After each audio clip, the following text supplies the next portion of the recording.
Coming up next on BBC Two, it's the Bradwater stream. But first, it's time for What's in the Lunchbox?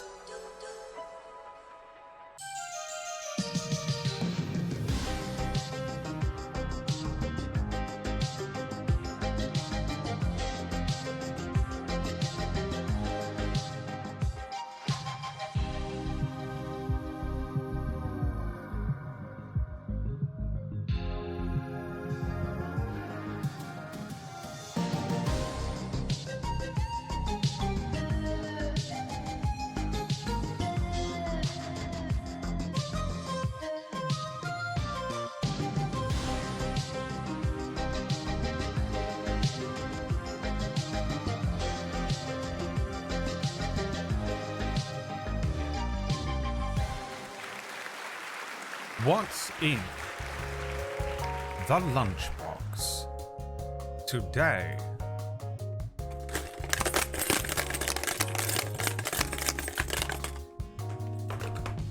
Let's see if you can guess what's in the lunchbox. What is lunchbox? Keys. The keys. Chat's heart. The key to the city of London. A brand new car. Screws. Teeth.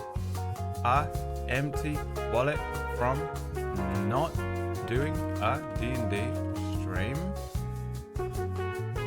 And key to your heart. Can they guess what's in the lunchbox?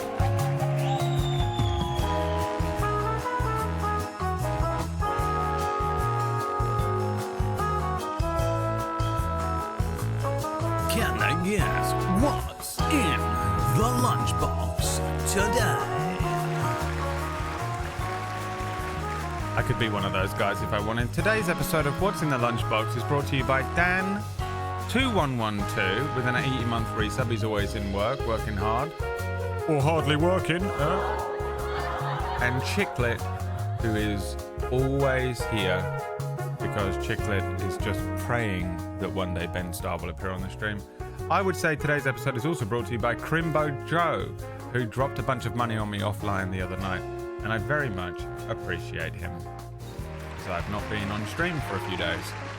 You think in there is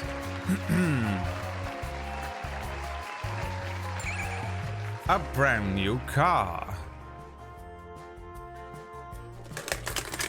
The answer was, in fact, an empty wallet from not doing a D&D stream and a brand new car.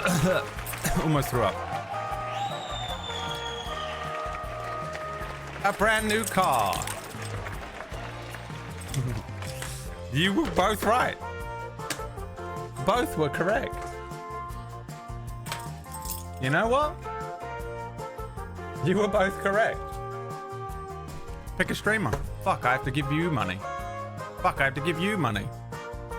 That's not how it works, but I can't give you money, so this is the closest way I can do this back. You know what I mean? We don't care, okay? Pick a streamer. Orkish.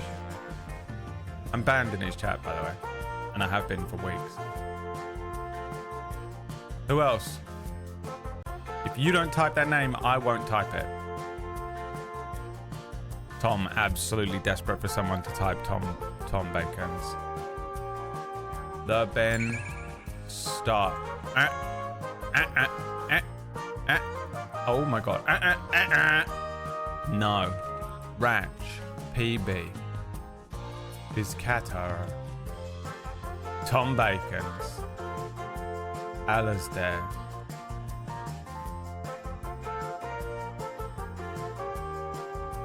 Brad Random.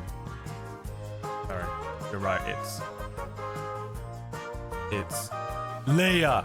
She put it all in block capitals because she's the center of the fucking universe. Pick a streamer. Mama. Alright,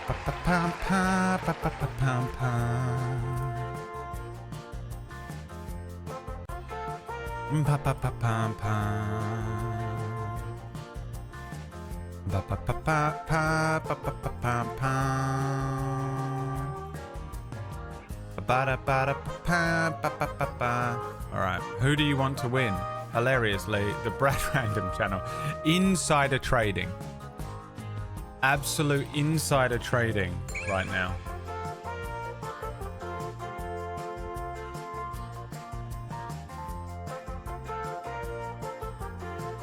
Gonna get into trouble.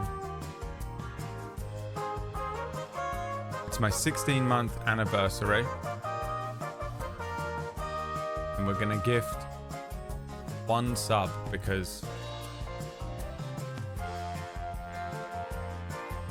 I've spent more than enough money this week. Thank you very much.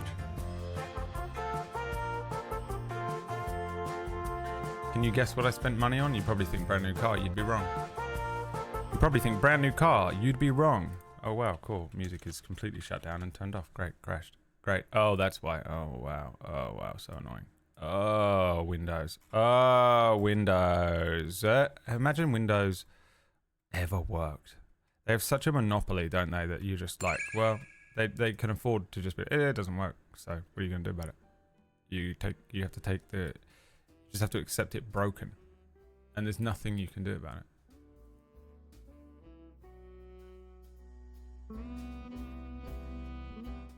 I'm sorry, is everything broken? Can you hear that? Danny, thank you for the 51-month resub. Bear of Flame, thank you for the 5 gift subs. Tom Bacons, thank you for the 52-month resub. Aaron, thank you for the 81-month resub. Missy Meow, thank you for the 32-month resub. I love taking days off because when you come back, you feel like you got loads of subs that day because you guys probably would have popped in at some point over the last few days. You know.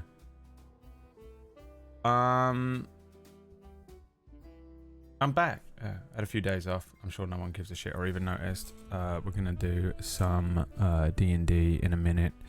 Now,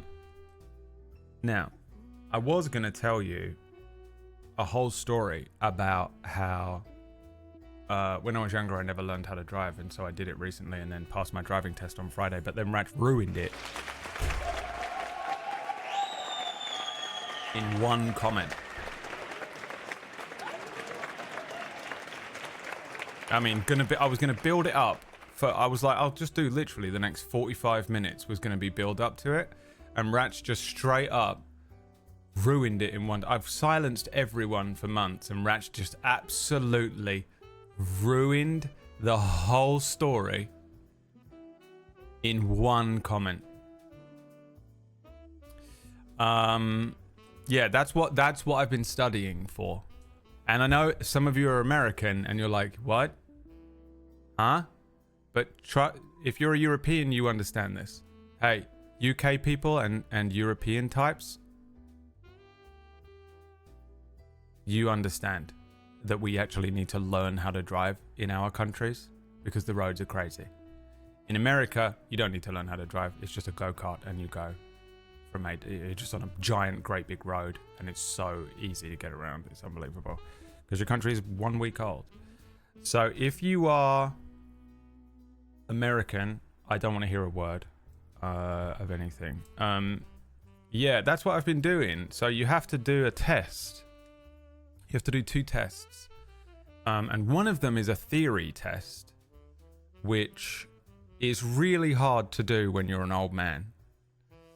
And you're dumb like me. And that's what I was studying for. And that theory test was the Friday before the Tuesday of the first side quest episode. I was so stressed out. And then I had my actual practical driving test on Friday at 8:57 a.m. I mean, 8:57, you know, which meant I had to get up at 6:30. And I did it, and I got 1 minor. And I'm going to tell you all about it. I might tell you about it tomorrow, though, because I'm kind of tired today and I don't want to blow my energy I don't want to blow my load too hard. So I might tell you the whole proper story, like tomorrow or something. Because we have time tomorrow before we play Gloomhaven every week of like just a whole thing. There's the whole point and click adventure thing, yeah. Only one? Damn. Well, it's one minor thing. You get you get 15 minor mistakes that you can make on the practical test. If you make one major, you fail.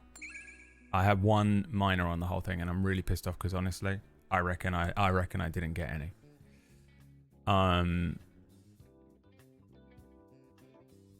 So I'm pissed off. I was a little bit undercooked. They brought my test forward from July 16th to May 30 or whatever. Now, there's a couple of elements to this that have made it even more fun. And so much more fun than you could ever imagine. One is that my friend Liam, who has been my friend since we were 13, also never passed his driving exam. And so we decided to do it together this year because we were bored. Here's the other thing. I don't need a car, by the way. I live in London. There are two main reasons that I've never bothered getting a driving license. Really, it's like worth getting a driving license, but it's very expensive to do. I don't know if it's expensive in your country, but it's really expensive. Driving lessons are expensive. You have to do months of them. You have to pay for the tests. Quite often you have to pay for like a big chunk of extra driving lessons around the test. So the whole thing is very expensive, and I've never had money ever, really. It's really unbelievably expensive. But the two main reasons that I never bothered doing it, because I think a lot of people, especially Americans, are always so confused when someone from like the UK or Europe or something doesn't have a driving license. They're like, how's this possible? How can this be? Because in America, it's just it's really hard to get around in America without a car. I've been to America plenty of times, and I've regretted not having a license. That's one of the only times I've ever regretted not having one. It's like, oh man, it's really annoying getting around. I get it. In the UK, you can get around, honestly, very easily without a car. Public transport is perfectly fine. You just take trains everywhere in this country. Even people who drive take trains a lot of the time, especially if you work near a big city. And I was born and raised in London, so I've been a metro kid my whole life. So that's one reason that I've never needed it, because I've never needed it. You know, there's been only honestly, in all my life, there's only been a few times when I've really been like, man, I wish I had a car today. And it's usually like, oh, the dog's dying. You know, like it's so specific and rare. And it's, you know, every now and then it's like you might want a car. If you live in a big city in Europe, you don't, if anything, I'd say it's probably a bit of a hindrance to have a car because everything costs more. You can't get anywhere. Traffic is crazy. You know, there's usually extra charges and things. So I've never really needed one. But the other reason is that I did actually start to learn to drive when I was a kid. When I was quite late in my teens. I didn't do it when everyone else did, but I started doing my lessons at 18, I think. And so I was learning to drive when I was 18. But then I left home and became a drug addict. And guess what my money went on? And that's really, honestly, the main reason I never finished it is that I suddenly had to start paying rent at like 19 years old because I was, you know, semi-kicked out of my house. And I moved into a crack den. And I lived in a crack house for 4 years.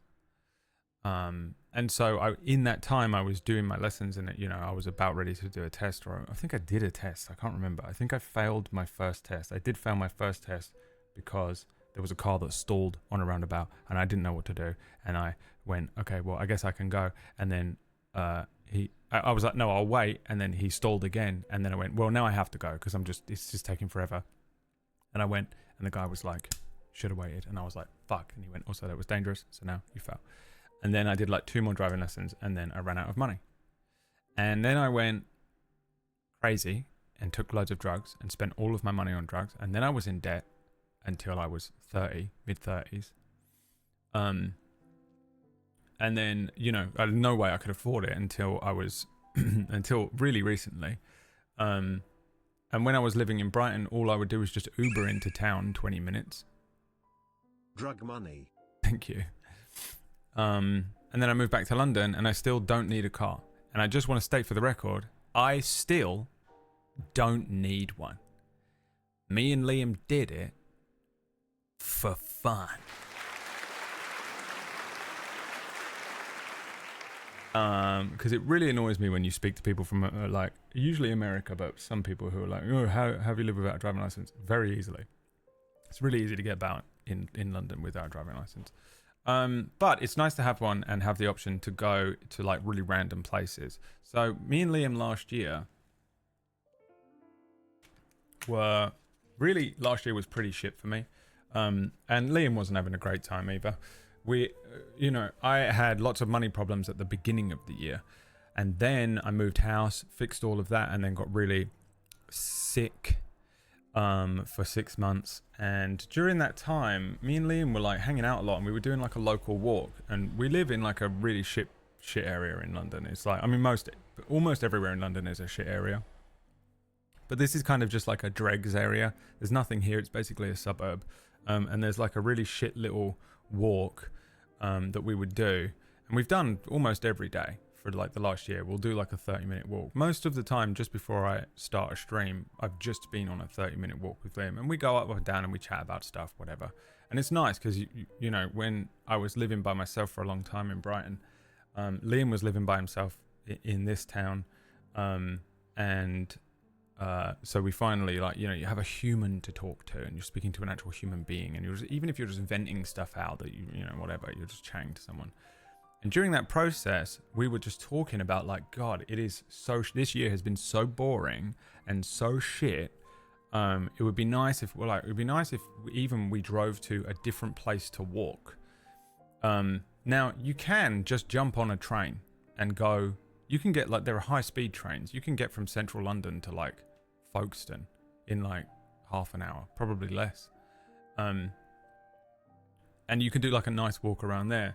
But we were like, well, what if we had a car though, and we just drive to like, we do like we had like a tour, you know, we could go to all these like random places, castles. There's so many castles and fucking manor houses and random shit like that. There's so many hikes and so many walks and stuff.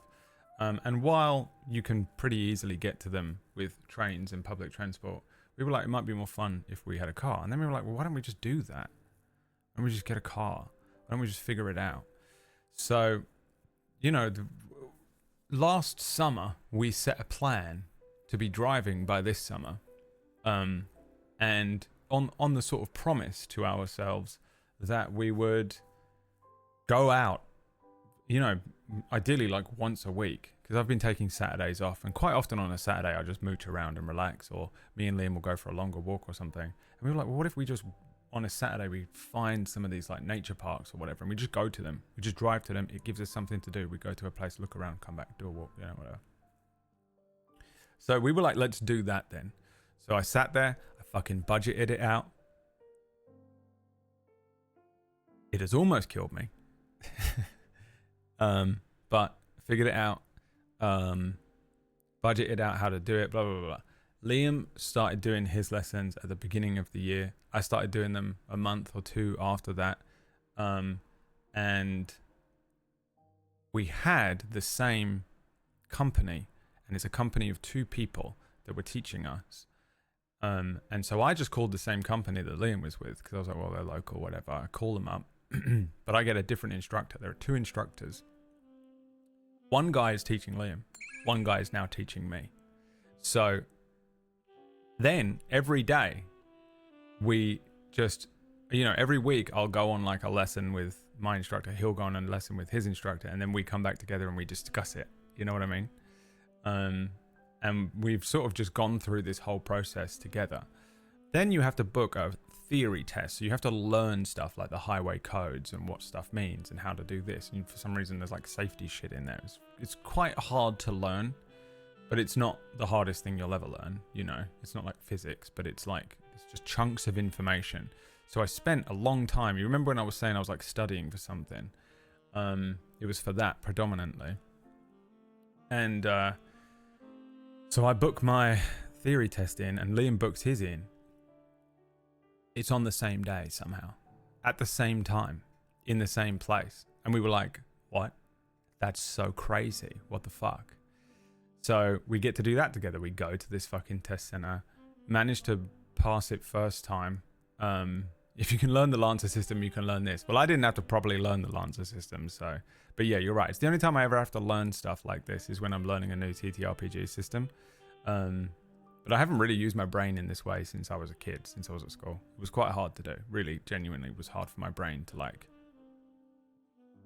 learn in that way because I just haven't learned like classic orthodox textbook learning for so long. Yeah, we did this test or whatever. We come out, do a few more weeks go by, and Liam is like, oh, my test is booked for like this date or whatever. And I was like, okay, mine's booked for like a month and a half after. And we were like, okay, great. My guy, I get in the car 2 weeks ago, and my guy goes, your test is in 2 weeks.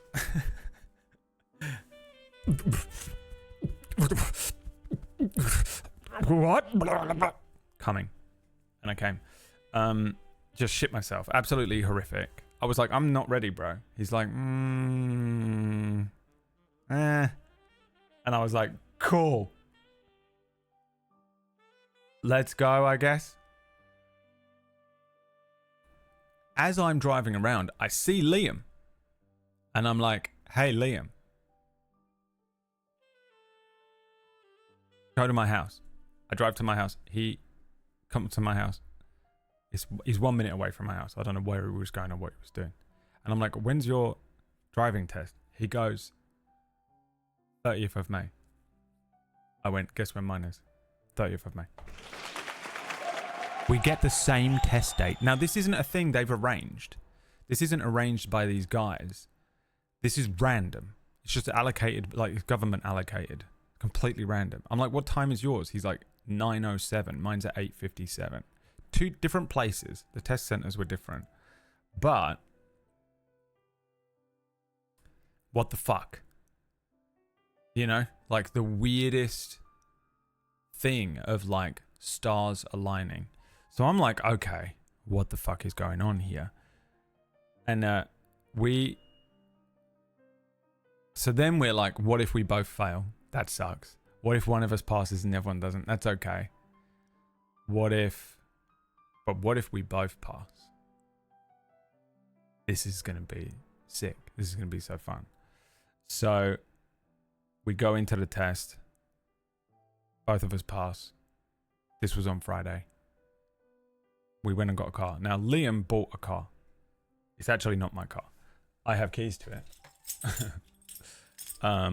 But Liam was like, I've bought a car. And I went, oh, fuck.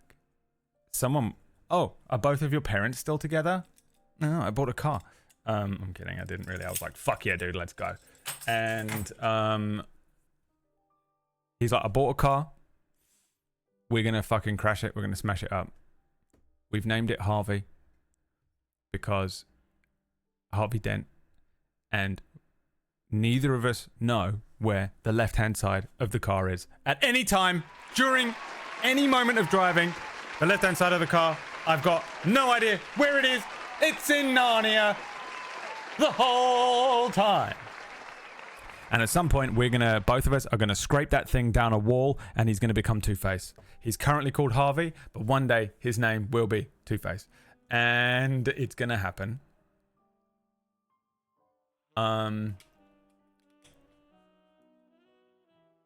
We're driving so it's a Lexus CT200H, if you care. It's the premium version, and it means it has a Mark Levinson sound system in it. I don't know what that means, but me and Liam have been driving around in it, listening to music really loud, and it sounds fucking awesome. And who cares? I don't even care if it has wheels. I don't even care if it has wheels. It has 13 speakers in. I don't care if it has wheels. It has 13 speakers in. And yeah, I'll talk more about it because I've got a lot of stories for this for the last, because there's a couple of months of this, and this is every Thursday morning. I was doing these like 2-hour long driving lessons, and then literally I was getting back at 1:30, walking in, turning my computer on, and starting the stream at 2, and I'd already been speaking to a guy for 2 hours, 3 hours, and then I would fucking get onto this stream and be like, so tired. I was dreading getting up that early on Friday.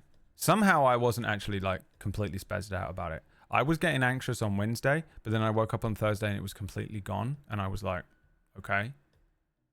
Well, normally, if you tell me I have something really important to do, I will get anxious about it. And I kind of didn't with this. I didn't sleep too well Thursday night, even though I wasn't feeling nervous or anxious in myself at all. I was really chill all day. I didn't really care. But then my body was just like, you have to get up so early. So it just wouldn't shut down properly. Even though I wasn't like overthinking anything, it just wouldn't shut down. So I actually only had about 5 hours sleep. And then I had to get up and immediately go and do an exam, which is fucking crazy because it's just you in a car. My exam, I can't wait to tell you about it. I'll tell you about it tomorrow, I think. Was absolutely insane. I honestly at this point don't believe I actually passed. I think what happened was basically I've become religious and God passed me for some reason. I am now one of God's warriors. He needs me to do something. He needs me behind the wheel, and this is the only way he could, gently nudge me in the direction of saving a child in need one day as I drive by casually. He was like, oh, this is the only option? That guy? He doesn't even believe in me. This is the only certain level of events that could happen to have me driving past that kid. Oh, fuck, we have to get this guy to do it. Fine. Wait, when? His test is in July? That's not going to work. Push it forward to May. Yeah, I know he can't drive. Yeah, it's all good. And then, also on his test, make it the craziest test of all time, and at the end of it, he passes. Why?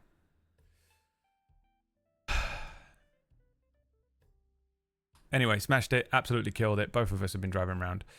Yesterday, me and Liam, I was exhausted on Friday. So tired. I woke up yesterday with a headache. Yes. I got back after all of that. I had to do non-effort Friday night. I was like, and then go to sleep. Woke up at 1 a.m. on Friday night and went like this. I went like this. Oh my God, did I put the parking brake on? The car lives at my house because I have the bottom floor of my apartment building is a car park that is locked. So we were like, oh, we got to park it in there. It's just a private parking garage. By the way, which means I have to park in the tiniest little fucking thing. Hey, didn't learn how to drive, by the way. I don't know how to drive. And the hardest thing I know what to do. So yeah, we did it basically for fun. Obviously it's an expensive, fun thing to do, but I'll be honest with you, right? And I'll say this much just to sort of tap it off. I have not felt alive for about 5 years. I've just been a corpse walking around. And yesterday we had a whole day where we just like did stuff. We were driving around. We drove really far away. I almost fucking died like 6 times. It's probably not true, but it feels like it. We drive to the most random place ever. Then we drive to this completely random forest. We walk around in the forest. We get back in the car. We drive all the way home. And you're like present.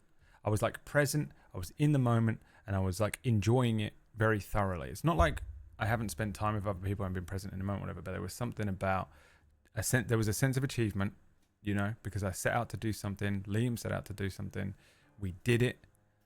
And that you can be proud of yourself. It's a small achievement, but it is an achievement. You did something. You passed your exams. I did everything first try. It's all, you know, done and dusted.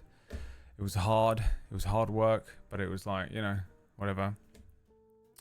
And we set this goal for ourselves last year and we did it. And, you know, now we can just enjoy ourselves. And we really wanted to be able to just get out there and do some more fun things here and there throughout the year. And I'm really, I sort of, it's one of those things where when you're an old fucking divorced loser like we are, you need these little drops of joy in your life. And so we sort of just set out to do this as a, you know, it's like a necessary thing to be able to just sort of try and improve just day to day, week life, you know, do something every week to improve it.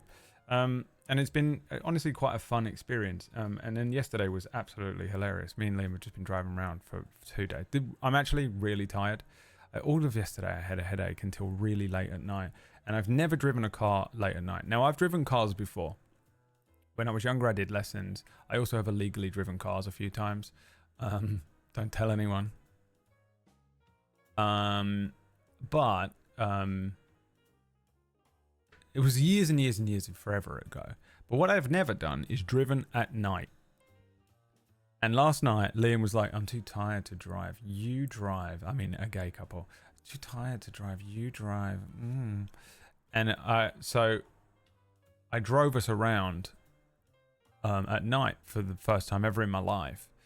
And it's really weird and different and strange. And it's just kind of like, there's like elements to it that are more scary and elements that make it a little easier. I drove around for a little while with no headlights on, of course. And then, but like, I tell you one thing that is crazy about driving at night, and this is such a, I know that some of this is just like noob shit, none of you give a shit, but on the fucking motorway, you're bombing it along, I'm on a slip road. I look in my fucking wing mirror, and there's just random lights. There's no lanes. There's just random lights. It's absolute guesswork. What? Are you for real? Every time you change lanes at night, it's like that? Why can't I see the studs? Maybe it's just the stretch of the fucking M25 I was on or whatever, but it was fucking crazy. Scared the shit out of me, thought we were going to die. And Liam was like playing music and having a great time. And I was like, he doesn't know we're about to die right now.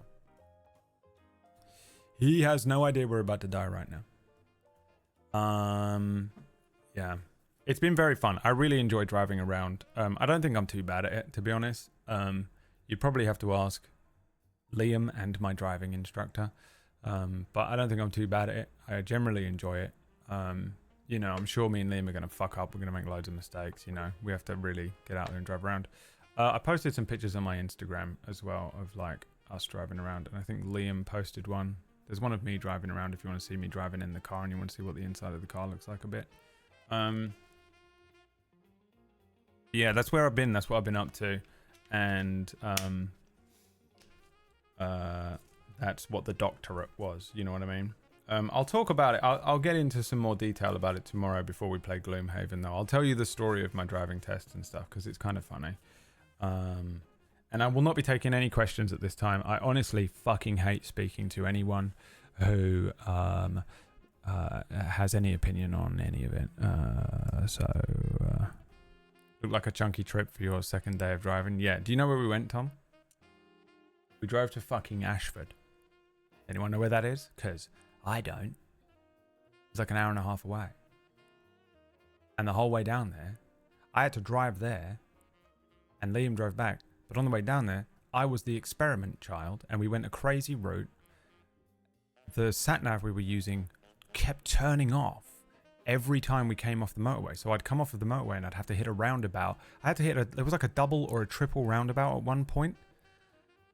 And I had to go from like one, I don't know which road it was. I have no idea where I was. I was on a motorway going to another motorway. And the sat-nav just turned off. It was the scene from A Bug's Life when the leaf lands in front of him, but I'm driving along and I had to just fucking figure it out. It was fucking crazy. It was the worst. I was a haggard human by the time we got there. We got routed the wrong way. At one point, we got lost and we turned down a wrong road, and I ended up in a part of Ashford that doesn't have fucking road markings. Huh? I don't know how to drive yet. There's no road markings on the road. They're trying to make it look all pretty or whatever. It was fucking crazy.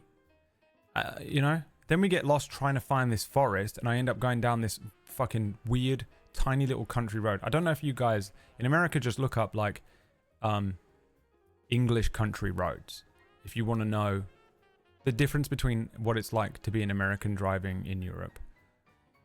It is insane. I even showed Whack, and Whack was like, no, absolutely not. And that's Whack, you know? Whack is like, whatever, you can do it, you know, with everything. Those one lane, no lights, 60 mile an hour roads, yeah. That's what I was on. And it was fucking nuts, dude. And I get there and I was like, you know. And it just made me feel like a bad driver. You know what I mean? Because it was just so chaotic on the way down there. And I was like, man, I fucked all that up. And Liam was like, it was fine. And then we come back and I'm like, oh yeah, dude, Liam's turn. Liam, you can drive us home. Fuck you. This drive is fucking bullshit. It sucks.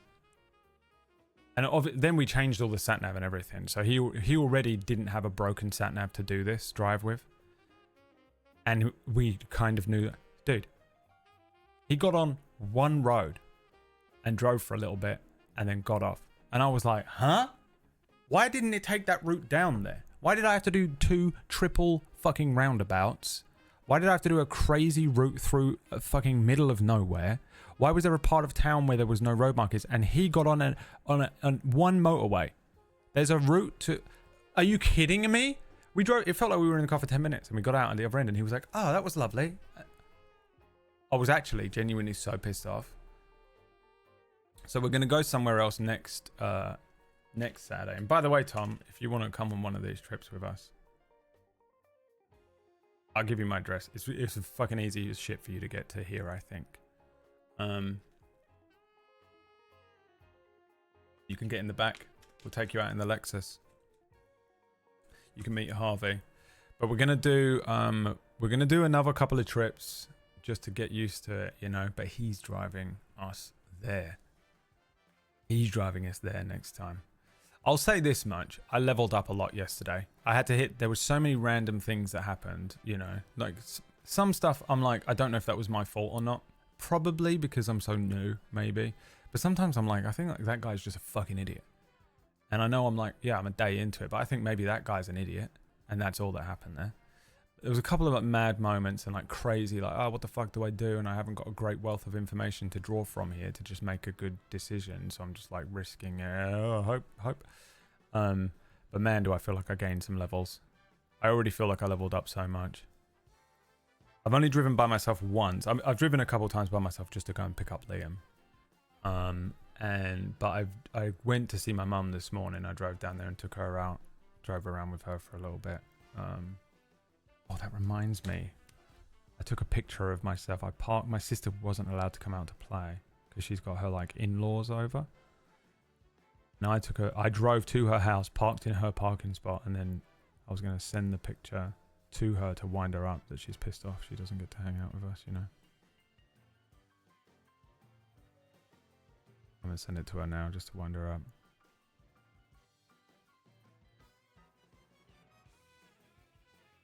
I look so tanned in that picture. What the fuck? It's just lighting. I'm Indian again. Hey guys, I'm Indian again. So that's where I've been. That's what I've been doing. Hiking live streams. So here's the thing. We actually might start doing some of those. But I don't want to promise it. But I'm looking into, hey, by the way, let's get those subs. Let's get a hype train going. All subs are currently going towards the D&D, by the way. Subs and donos or tips are on. They're being counted towards the bar, I think. So you're good. People that have already given me some. I saw them come through. Yeah, the problem is I have a really shit phone. My phone is a good phone. It's called like a Red Magic Racing 8 or something is what this thing is called. the Nubia. And it's a good phone, and they sent me it, and I love them. But I need a new one. It's old, and I need a good phone to be. And I want to just get a phone and stream from the phone. Basically, is my plan. And I think we're gonna, we're gonna take Leah out. We're gonna. My phone does have go faster stripes. Yeah. It's they're there. And I can't see it. It won't focus on it, but. But it's called a Red Magic Racing 8 or something is the name of the phone. It's really weird. But I need to replace this phone or buy a sort of a dedicated stream phone. And then I can do streams remotely. I'm not going to buy one of those rigs that people have because it's just too expensive and just silly and, it's whatever. I'm going to try and just set it up from a phone and do some basically we'll set this up in the car and we're going to do some road trips. And you're probably going to watch us all die live on stream because I can't drive a car and I'm going to be going down the motorway and I'm going to be like, oh, we're accidentally going 110 miles an hour. I don't know what I'm doing. I'm going to crash. I'm scared, I'm scared of everything, and it's probably a good place to be. But yeah, we're going to pick up Tom. We're going to pick up Maya. We're going to pick up Leah. We're going to pick up Dave. We're going to do little drives around. Me and Liam are just going to go to random locations and stuff. So we're going to try and get them in. But I really need to fucking budget so hard for the next couple months because I got lucky and, luckier kind of. I got lucky that I managed to do this very quickly. I passed both my tests first time. So the cost is about as low as I think you can probably do it. But it was still fucking expensive as shit. I was spending like £400, £450 for like a month almost is what it worked out as. Not including the tests and stuff. So it's just caned my cash for the last few months. I'm really fucking I really pushed it. With what I can and can't afford. I kind of got lucky in moving house and figuring it out, and really just not eating a lot last year saved me a lot as well. So yeah, in order to be able to do this, it's going to cost me a little bit of money just to buy some of the things. So I just need to work it out. Plus, I have to pay insurance on this car and stuff, and insurance is expensive, especially if you're a fucking noob. So it's another ding, and I'm like, oh, okay. So now we have to do 2 D&D sessions a day every day for the next 3 months. No, I'm not going to rinse you guys that much. I don't want to put it on you or anything. But that would be the goal. At the moment, the goal is spend money on maybe getting a new phone, either getting a new phone for myself that is really, and I have no idea what to look at. I'm going to ask Leah. Either really good phone for connection and streaming from, and then we just try and do it from the car, or some other alternative. I don't know. And then basically, yeah, we go out and do little streams in the car. Live streams, and we'll just drive somewhere random, and we'll just bring you with us. I think that'd be really fun to do. Me and Liam have been looking at places. Liam's bought a fucking subscription to the National Trust or something, so we have access to all of these different national parks. And then also we just me and Liam, I know it's kind of old man shit, but we were we kind of want to go to castles and stuff. The one thing this country has to offer, a lot of people, when I'm like, oh, if you come to London, I can never understand why you would ever come to this fucking country because it's so boring. What we do have is history, to be fair. If you're into history, it's probably a wicked country to visit. And I'm not massively into history, but I can get into it if I'm in a castle. You can go and see all these old castles. You can go and see these old manors and these old grounds and these places where old kings used to live, or these heritage sites and stuff of random things. Fucking... I don't know, whatever. Also, there's just really nice parks. We do have a nice countryside, and summer's kicking in. It was 30 degrees in my apartment yesterday, and just getting in the car and turning the AC on alone was worth getting in the fucking car. Honestly, it was worth all of the money I've spent. A castle day trip, yeah. So that kind of stuff I think could be fun to live stream as well. So yeah. I've been looking at it. I think Leah's been looking at it. I know she's mentioned it before on the streams, and we were like, yeah, let's see if we can maybe do something. So it's possible that me, Leah, and maybe even Maya could do something like that. I'll try and set it up like basically as soon as possible, and then we'll go on some day trips on stream, all of us together, you included. I'm talking to you. Not you, Tom. You can actually get in the car.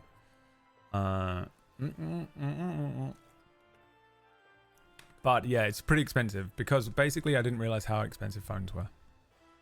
Even just to get a new phone, even if I just wanted a new phone and it was like, just my old phone's a bit knackered. The most expensive fucking thing on the planet. They're so expensive. Hever Castle to watch the jousting hosted by King Henry VIII. I don't even know what that means, but it sounds good to me. We'll go there. Yeah, we'll do something like that. I think it'll be fun. So, yeah, but me and Liam did it yesterday. We're doing some warm-ups at the moment. Me and Liam have got to get used to, driving around and stuff. But it's been fun. It's exciting. I've really enjoyed it. I've had such a fucking blast. I mean, yesterday was the most fun day I've had in a long time. And it was just me and Liam driving around. We just did something that people do every day. We just did a big long drive and drove back. But it was so great. And it was a nice day as well. It was super hot and it was fucking, that worked out really well. But it's just that sense of achievement that you get inside when you kind of do something. And if you actually let yourself feel it, you did something, you set out to do it and you did it, and I love that for us. I love that for us.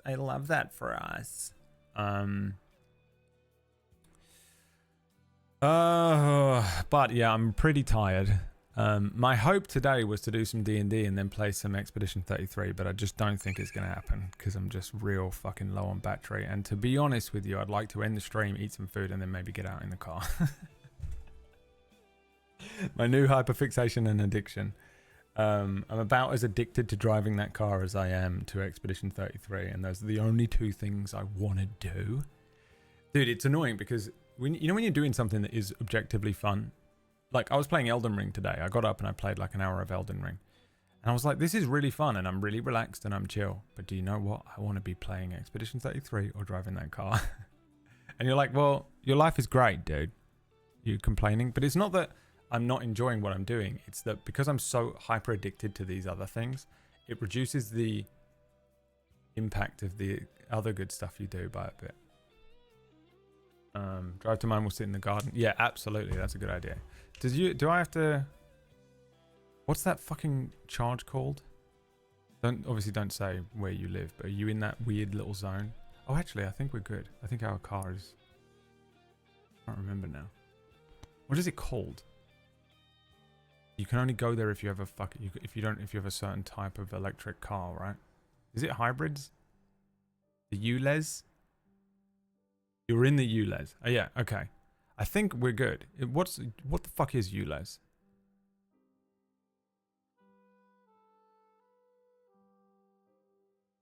Because I'm not in the ULEZ, I don't think.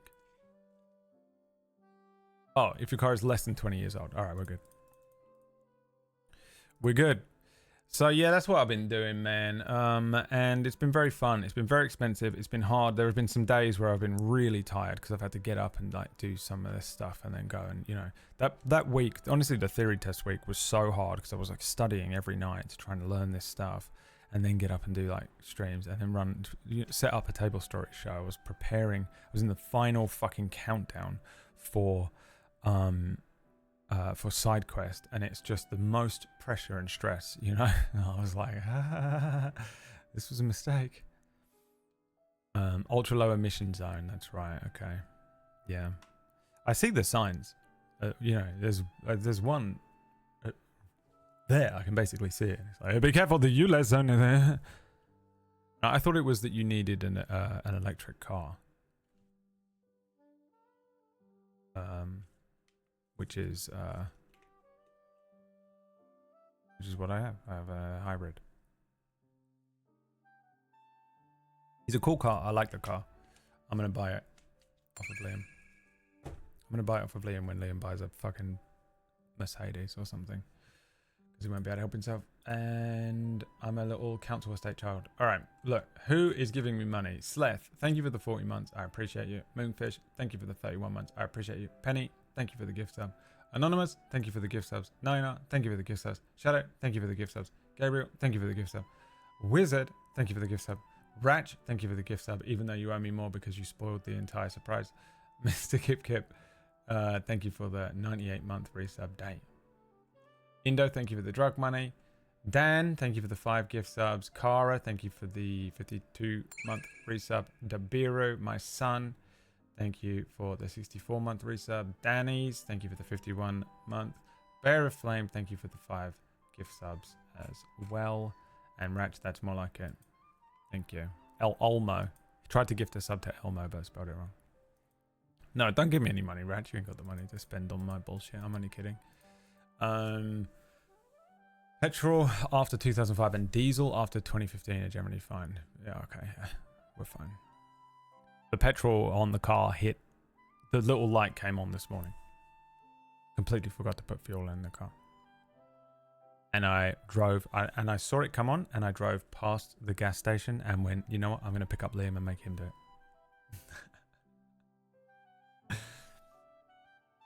I'm going to make him do it. Not because I'm scared of doing it. I've put petrol in the car lots of times. Because I did it. Weirdly enough, I had to do it on a lot. I've done it before, but I had to do it a lot on my fucking lessons. I don't know. I guess this was the time of day or in the week when the car needed to be gassed up, so he'd make me do it.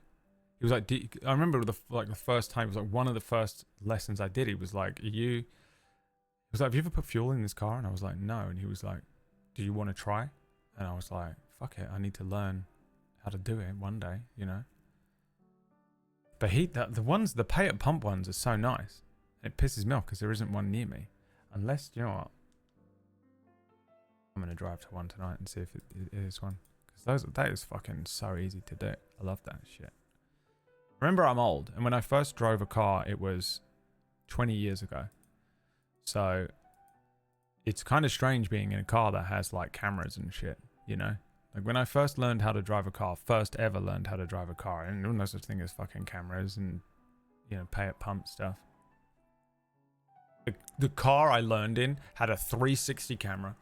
And I don't know if you've ever been in a car or tried to fucking parallel or bay park a car with a 360 camera. It is the easiest thing you will ever do in your entire life, because as you're driving on the screen, which is fucking a beautiful fucking LCD fucking surround sound screen, comes up and it shows you the top of your car, top down, and everything around it, because you have cameras and sensors all around the car. So it shows you everything. It is like playing GTA 1. You can see your car, you know. So it's the easiest fucking thing ever. Well, I fucking learn in that. I park with that. And then yesterday, I suddenly find that I have to park a car without a 360 fucking camera in it. Oops. He doesn't know how to drive. I'll be honest, I absolutely fucking smashed it. I've smashed every bay park I've done, and I cannot parallel park is what I figured out. I figured out that I can bay park really well. Even Liam was like, how did you do that? At one of them, I was like, I don't know.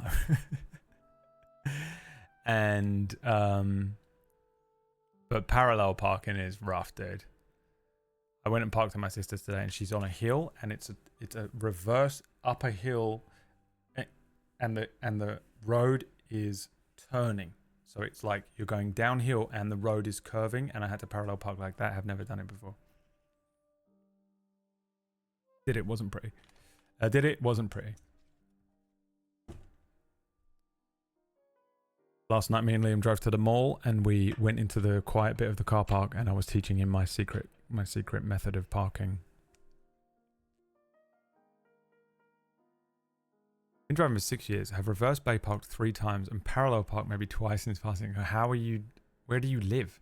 How is that possible? I mean, so my parking spot downstairs has a big fucking BMW on the left and a pillar on the right, and the bay is small. So I had to learn quick how to get into that spot. It's really hard to forward. Just you go in forwards. I mean, you sort of have to. The thing is, you have to reverse out, so you're still doing it. Yeah, it's really hard to park in my parking spot downstairs. It's fucking horrible. Absolutely horrible. But honestly, I find parallel parking much harder. I have a reverse camera and that's it, which makes it much easier. If I actually don't know, honestly, if you put me in a car that didn't have a camera on the back, if I could do it. I have no idea where the front of this car is. I'm grabbing the keys as if it's the car. I don't know where the front of the car is. Say it again. I don't know. Okay? And I don't know if I ever will. I don't know. Harvey Dent.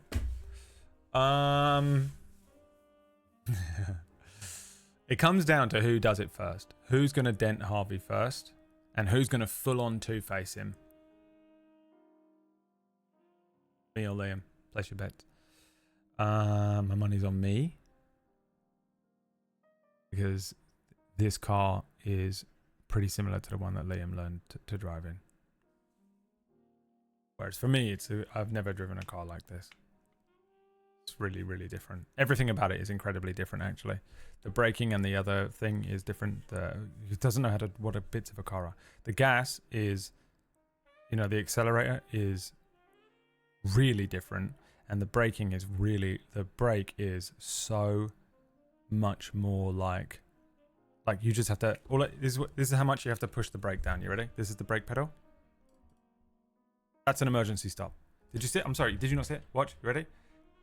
Emergency. Did it fall from 60 to 0?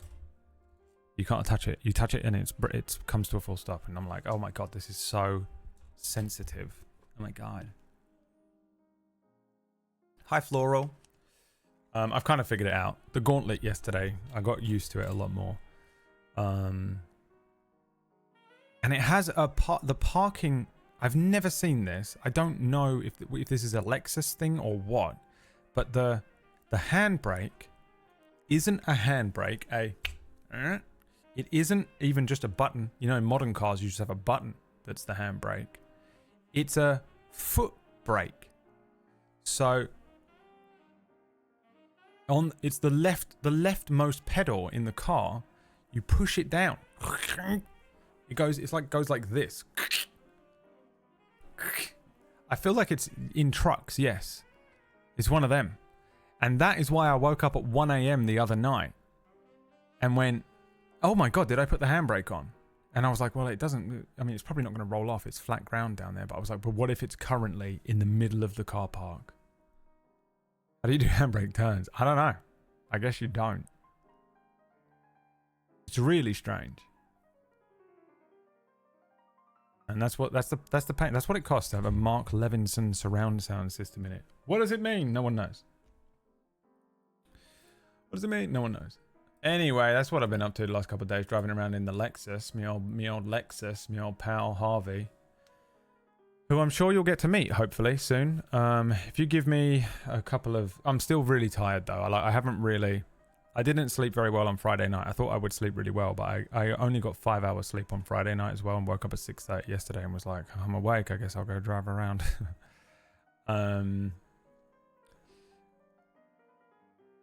This is an auto, Tom. Yeah, I don't need it. I don't even have a manual license. I don't need it. What year is it? I'm American. I was brought up by Nickelodeon. What was I saying? I've forgotten what I was saying. Don't care. Tired. Oh, I'm tired. I'm tired. 5 hours sleep. Thursday night. 5 hours sleep. Friday night. Last night I got about 7 hours sleep, split over 2 separate fucking 3.5 hour stretches. And and I haven't stopped, constantly.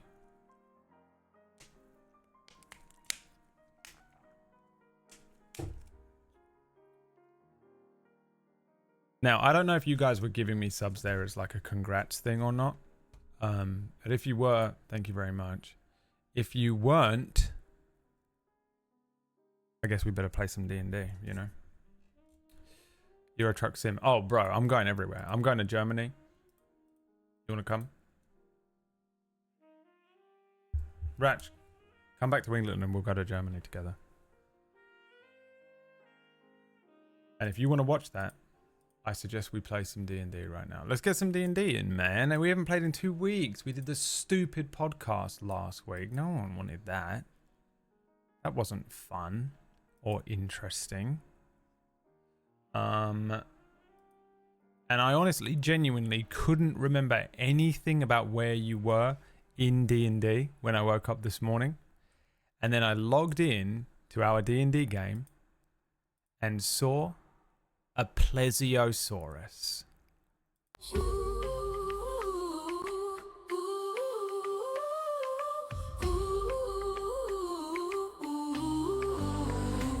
Once again I hear the siren sing its song of clashing iron. Racing thoughts, it might be dire. Is this the one where I'll expire? Raise my blade against misery, inviting in catastrophe. Shake the doubts and steal the soul. Find the route that sees me to my goal. With my friends I'll find the way. I'm not going down today. Find the good, fight the mood. Achieving things I never thought I could. Spend my time, the winds will go well. Seize the day and thwart the endless night. Clear when I will shine. Raise above the hero's light, lend an ear to people's plight. I can fight, it's time to make it right. I will try. My conviction is my oath. Church and water, fire both. Pushing through my face to die. I'll keep marching on despite and will rise. The hero's light.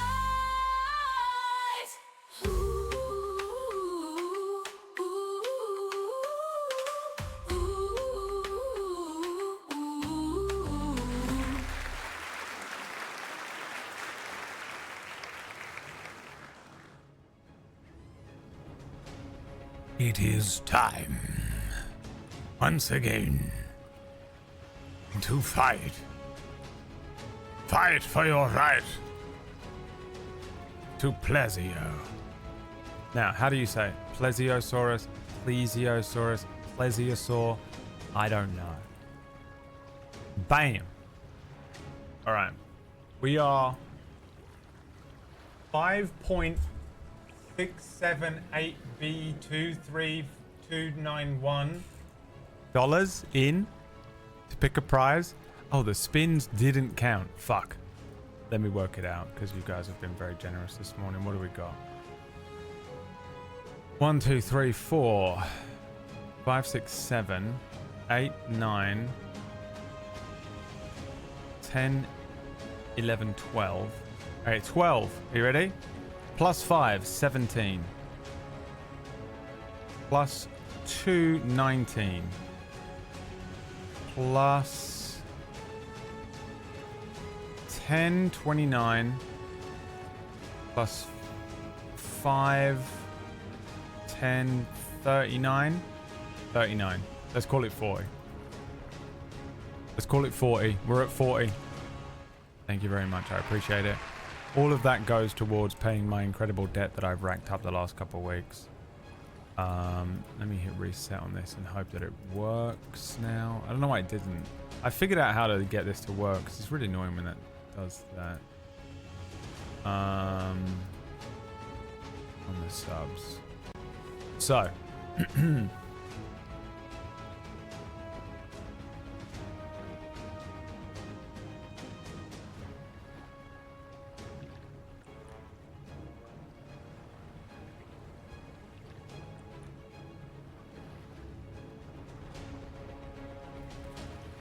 Where are we?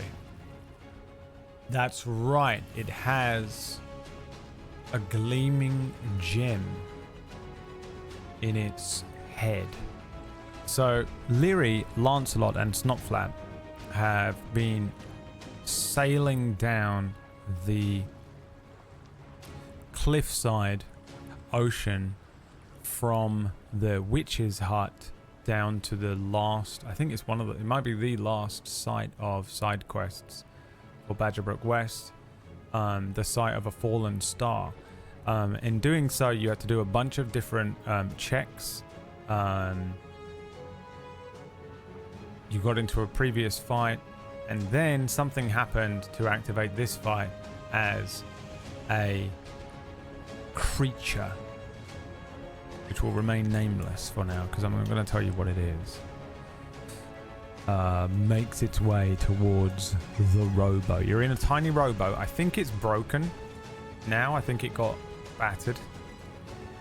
And then I think, you know what it is? You see like a shadow beneath the surface of the water under the boat.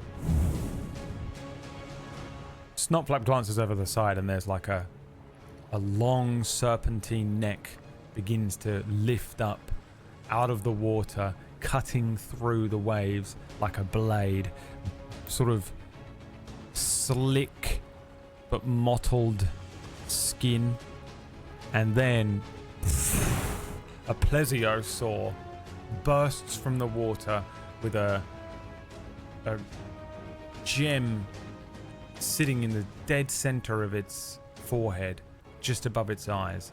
Its eyes are these little black, unblinking things that lock on to the boat. Rows of jagged teeth glisten. It lets out a sort of guttural hiss. It's got these huge flippers. I think they have 4 of them, right? And it churns the water up around it. The boat rocking violently from side to side. Lancelot, Lyri, and Snotflap having to grip the sides of the thing as this enormous predator begins to circle the boat.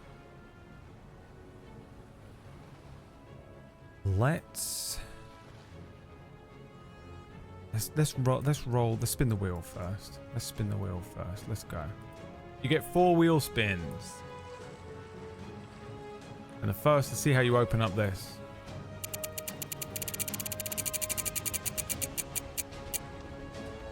One magical item.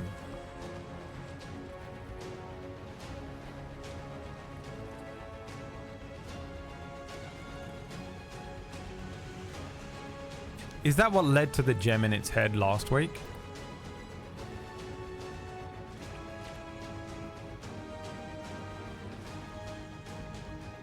Alright, I'm gonna make it a really fucking powerful magic item then. That's what I'm gonna do. We'll make it a powerful magic item. Spin again. Every time you land on magic item in these next 4 spins.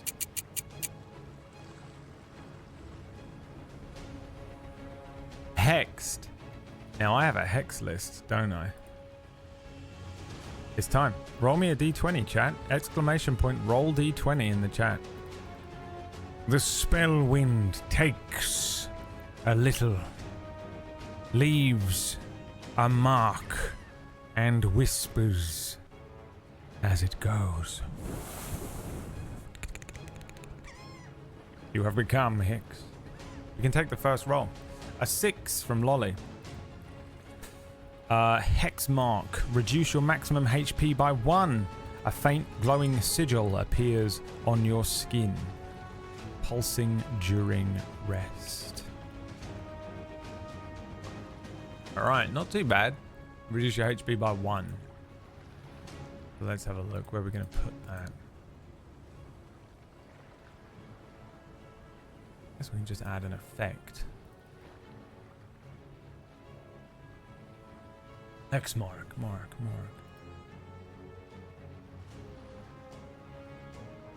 And then we reduce your maximum HP from 36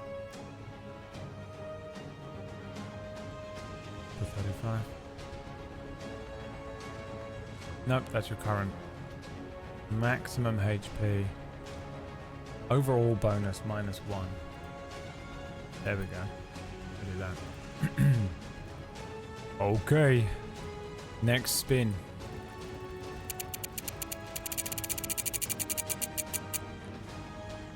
An instant long rest is amazing because everyone's injured. Now, let's look at Lyri first. An instant long rest wins you. You're at max HP. You've got 4 temporary hit points. Okay, Lyri is fine. But I don't know. Lyri just is immortal at this point. But Lancelot and Snotflap are a little injured. Fucking things don't work.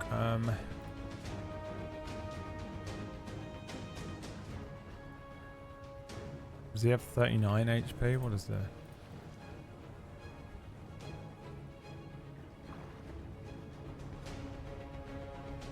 More. What happens if I just give him 10? Does it overheal on this? No, great. And then Snot Flap. Okay. Max HP. Don't know what this status effect is on him here. Dead.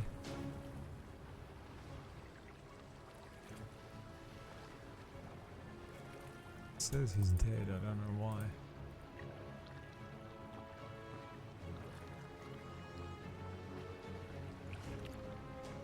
Great. Perfect. Okay. How long do the hexes last? Until you get rid of them. Third wheel spin.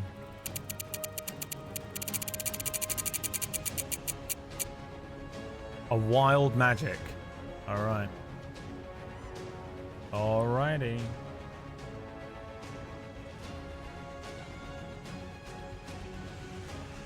Bring up the wild magic table. I think it's a D100.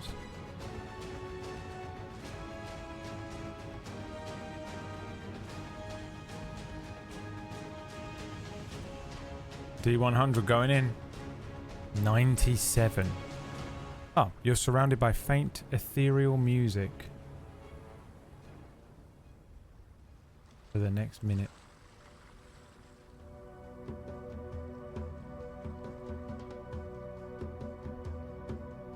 That was fourth spin.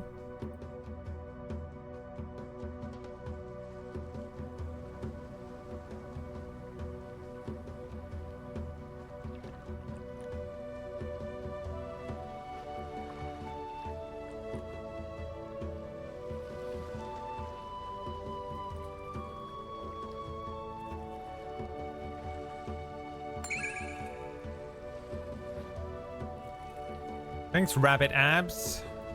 My friend. My child.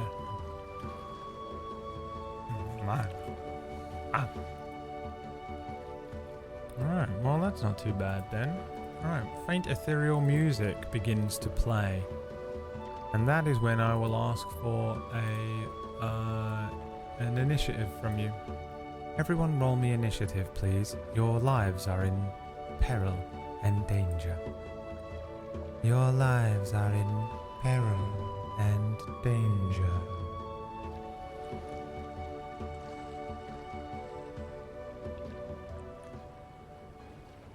The plesiosaur appears.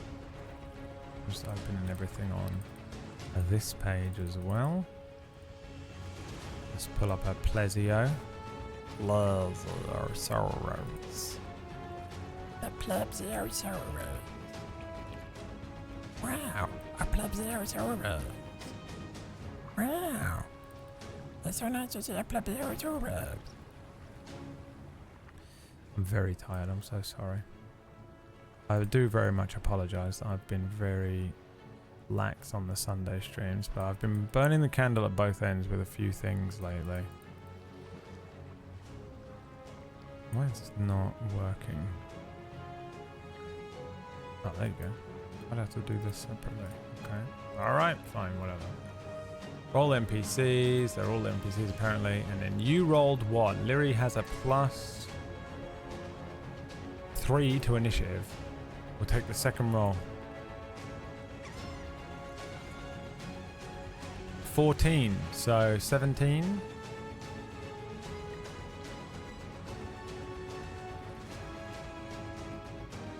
Means you go first.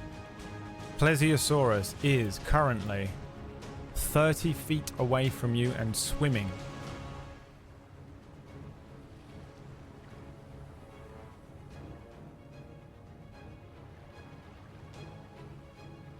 What?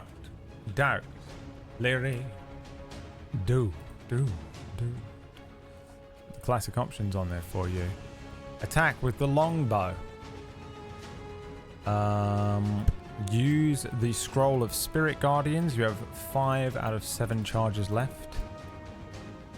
You can activate the invulnerability ability for 10 minutes, which means you get invulnerability to bludgeoning, piercing, and slashing damage. You can dodge, which means you things have disadvantage to hit you. You can use the Staff of Bird Cry, which you enjoyed using previously a lot.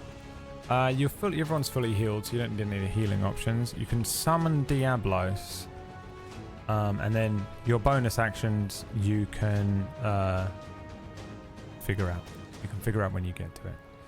So this is your main action. Any other creative options in the chat we'll take as well. If you want to suggest anything that we do for the first opening part of the combat, then go ahead. Now is your chance. Thank you so much for the subs, everyone. I very much appreciate it.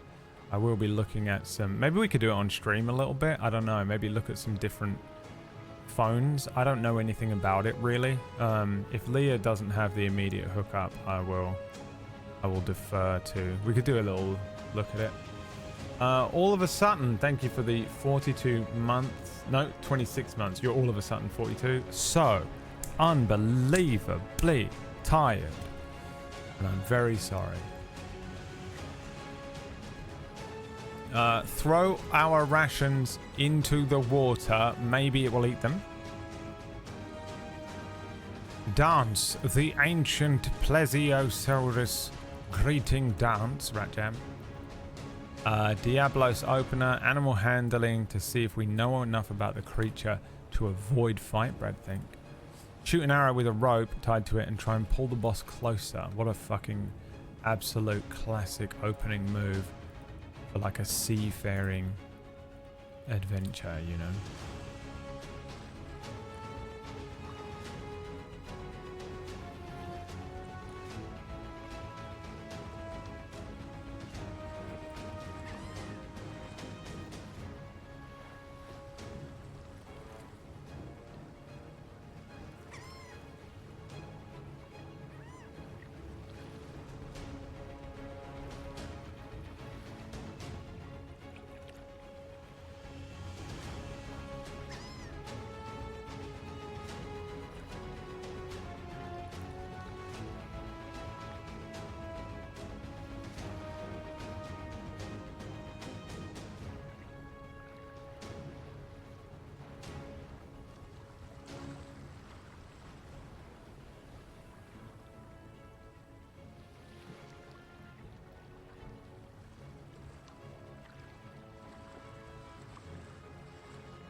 What are you going for?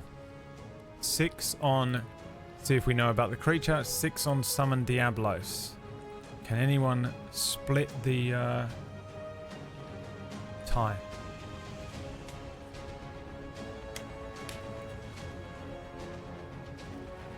Opening thing. It's still 30 feet away, right? 15 feet away. 30 feet away. Did anyone split the diff? Summon Diablos. They were like, we could try and find out anything about it.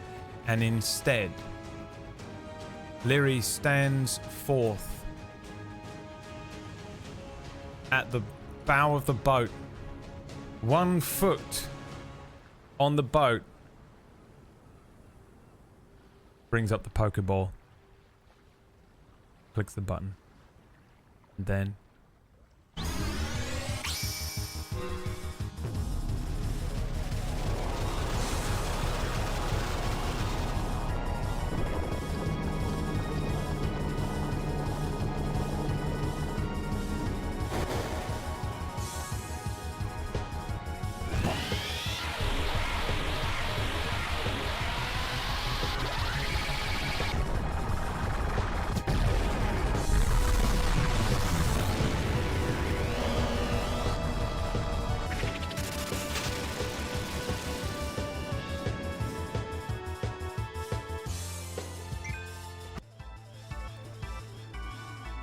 That's right, you also unlock the special boss battle music, which I had commissioned. It was made by Zentia, my favorite musician. Fucking Diablos appears in the sky. and unleashes a fucking torrent of energy.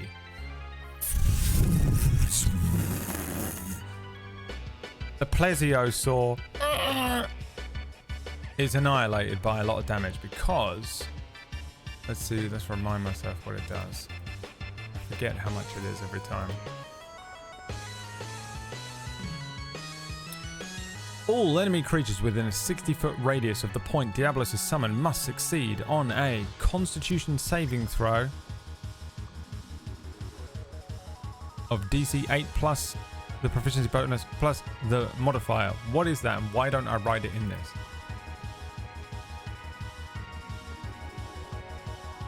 8 plus proficiency bonus to 10 plus spellcasting modifier charisma 3, so it's 13.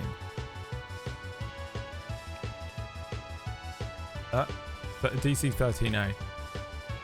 DC 13A, a postcode.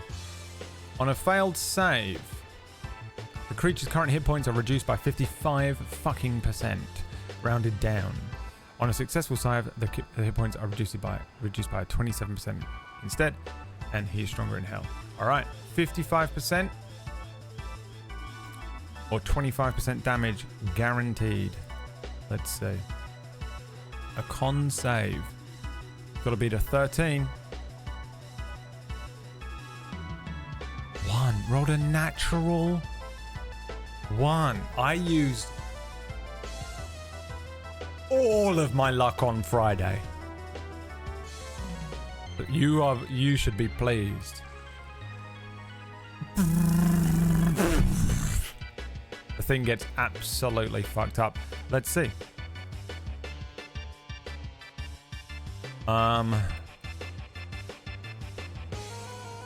What is 55% of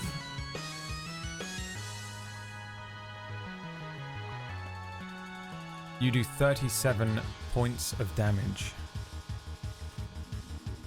It is bloodied.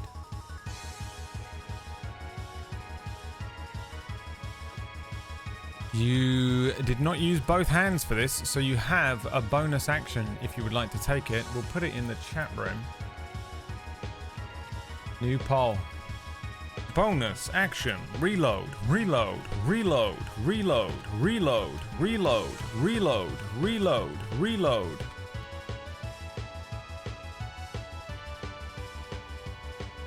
Right, your bonus action options are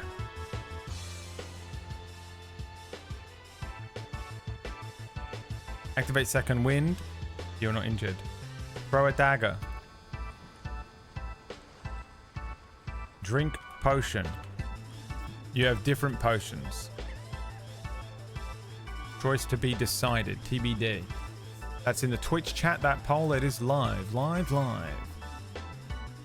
You have many potions. There are many potions in the potion satchel. Potions such as Potion of Clairvoyance, Invulnerability, Climbing, Animal Friendship, Invisibility, Healing, and the Elixir of Unholy Speech.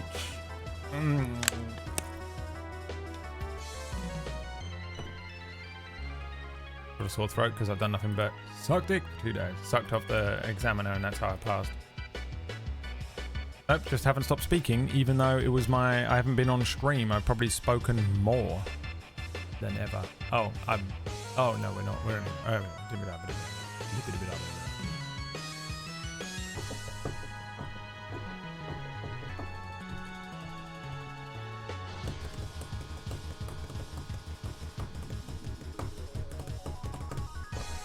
Don't get me started on the Godskin duo. Remind me to give you the update on Elden Ring. You'd think by now they'd be done, right? I went off and I've done a bunch of other shit. I've been trying to fight Mog. I killed Pia's champions or whatever. I've done a lot of random shit in the game. I'm like level 120 or something. Drink a potion, they said. Alright. Which potion? Can I fit them all on the Twitch one?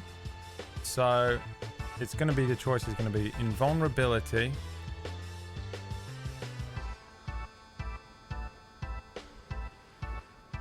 animal friendship,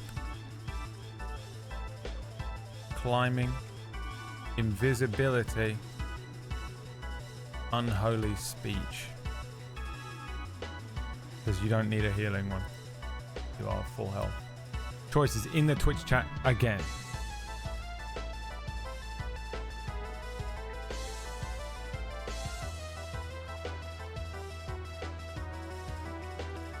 I'm so tired. I started watching a show called Murderbot. Anyone watch that? It's got Alexander Skarsgård, and it's kind of like, it honestly feels like it was a manga or something. I don't know. It's okay. So far, it's okay. But he's just like this the whole time.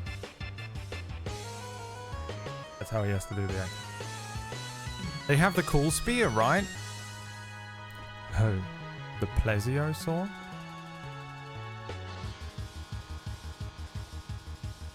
Oh.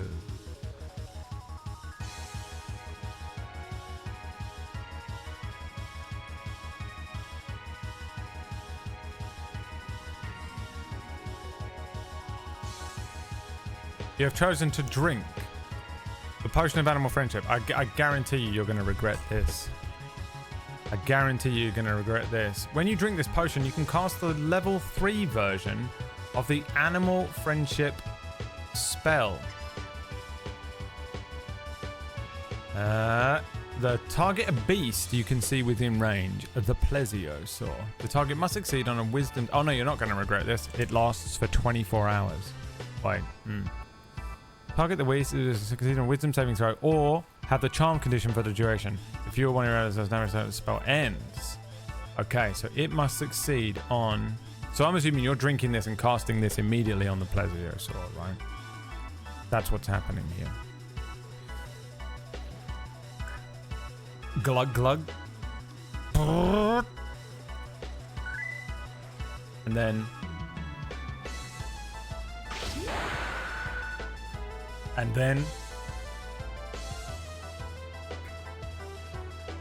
then big hearts in the plesiosaur's eyes. And then a charisma saving throw. Charisma saving throw?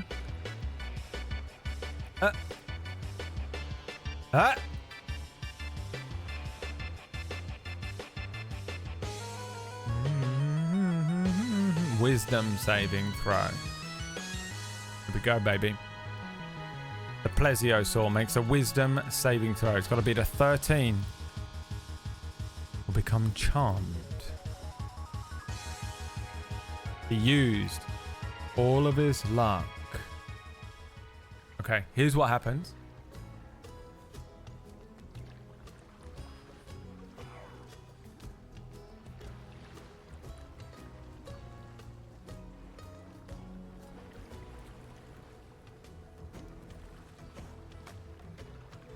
Here's what happens. You ready?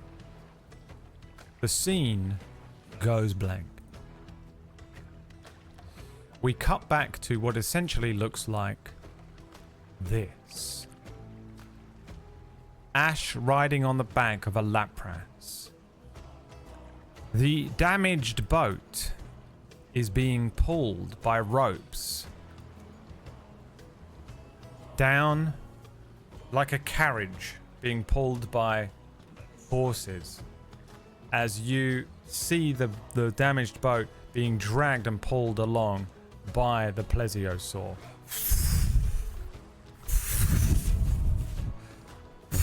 As it splashes through the water. Sunglasses on Lancelot, sunglasses on Lyri, sunglasses on Snotflap, as the three of them are on this wonderful joyride. The plesiosaur will take you wherever you would like to go. Wherever you would like to go. Combat is over. You get... I'll give you... You didn't kill it. I'll give you some XP for it. I'll give you 100 XP.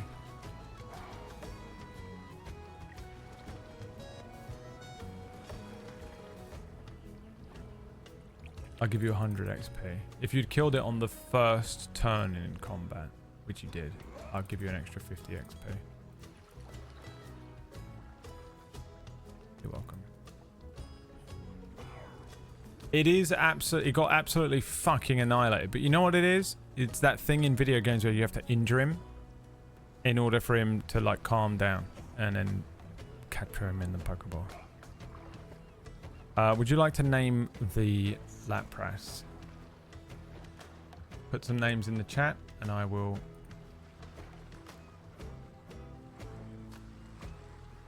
And you will have the option to vote. Name Plesiosaurus. Lappy. Chickalaritos. My sister's first car was called Chiquita. After that song by ABBA. Chiquita, you and I know. Something, something, something shining above me. Or whatever, however that goes. Alright. The options are in the Twitch chat. And the options are Lappy, Chickalatrius, Turtle, Boat, and Pleshy the 8th. Was it a Cinquecento? No, it was a Nissan Micra, I think. Idiot. What an idiot she is. Does she text me back? I can't believe she hasn't texted me back. She is very busy today. I sent a picture of myself and Harvey outside of her house in her parking spot to wind her up. I drove over there. And Esquio would have been good. Let's get you onto the... You're not in a combat anymore, are you? It is a delicious ocean cliffside scene. Pleshy the 8th. I should probably write that down somewhere. Pleshy the 8th is going to take you somewhere. But where? You have 2 left. You've got Fallen Star and Crystal Cavern. Oh, you're 3 left. You've got the Offering Tree as well. Yeah, loads of places to go. You're probably like here at this point. Pleshy can take you to the Fallen Star or the Crystal Cavern. So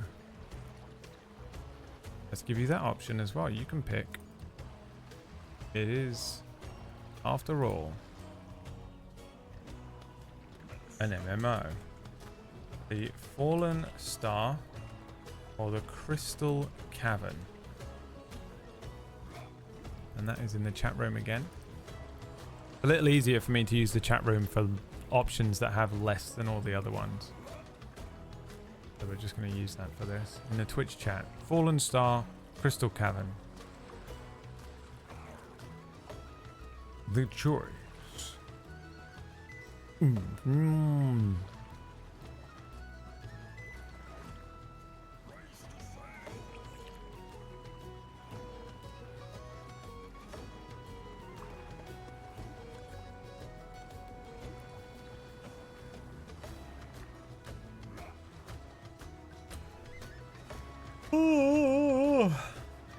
I wonder, we can heal him from now anytime we travel to seas. He is only charmed by you for 24 hours.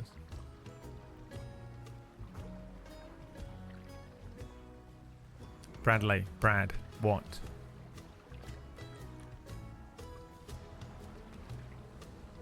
I mean, just already, PB. PB has sent me a GIF of someone crying and a link to a game called Cozy Dragon Song Tavern. Cozy and adventurous.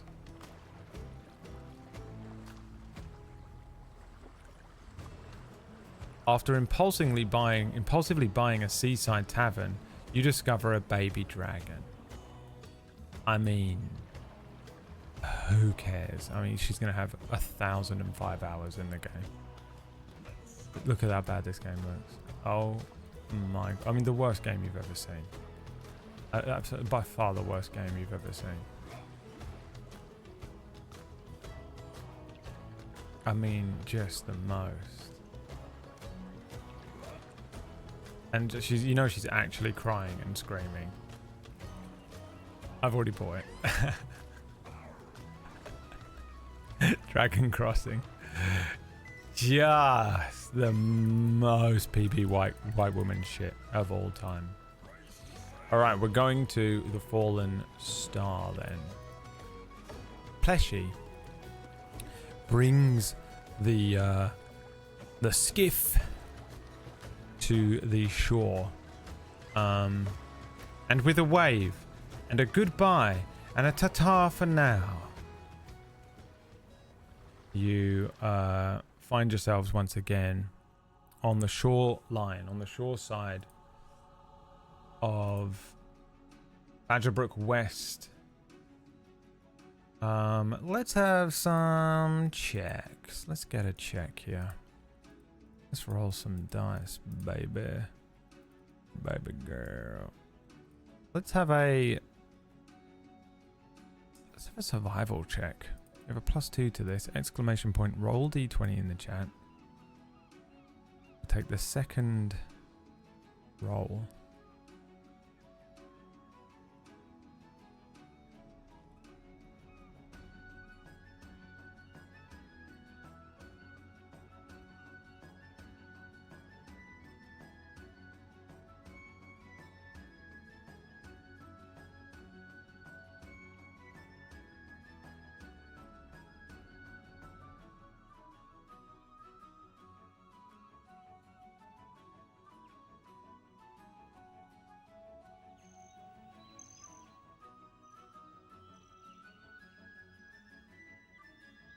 Oh. Pleshy flicks something towards you. And you gain a magic item. How could I have been so foolish, so forgetful? So blind! So blind! Lies! Deception!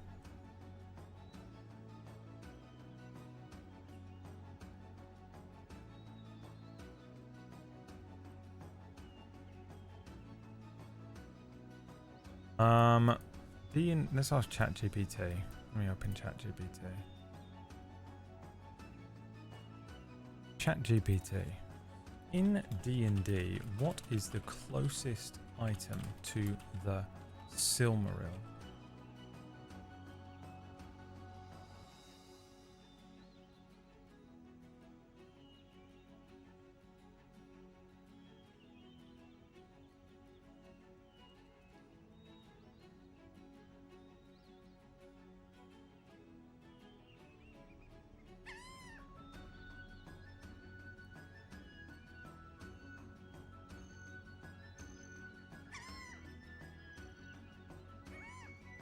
You get an Ioun Stone, maybe.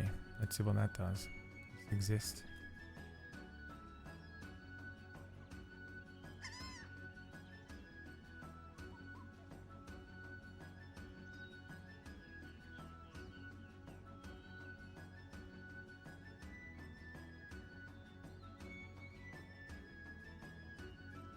Ioun Stones. Oh, Jesus. There's tons of them.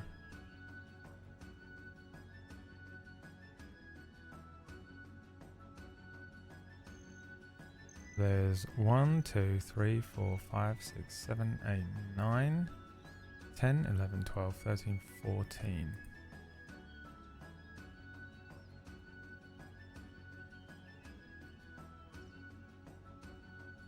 14. The Ioun Stone of Sustenance is granted.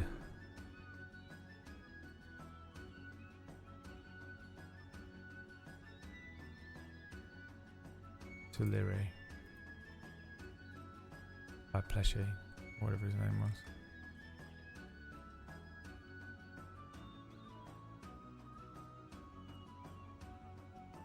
Ioun Stone of Sustenance. What does it do? Where is it? The Ioun Stone of Sustenance. When you take a magic action to toss an Ioun Stone in the air. Is that how you pronounce it? How do you say this word? The stone orbits your head at a distance of 1d3 feet, conferring its benefit to you while doing so. You can have up to 3 Ioun Stones orbiting your head at the same time. As a utilize action, you can seize and stow any number of Ioun Stones orbiting your head. Your attunement to an Ioun Stone ends while it's orbiting your head. The stone falls as you dropped it. You don't need to eat or drink water while this stone orbits your head. You don't need to eat or drink water. I mean, the absolute most useless one that you could ever have got. Can we get a round of applause? Thank you. No, I want a standing ovation for how useless that truly is. I mean, if you go and watch last week's episode of Non-Effort, we spoke about breaking the party with magic items. I mean, this is the shit that I need to be giving them in side quest. Oh, you can have an Ioun Stone of Sustenance if you want.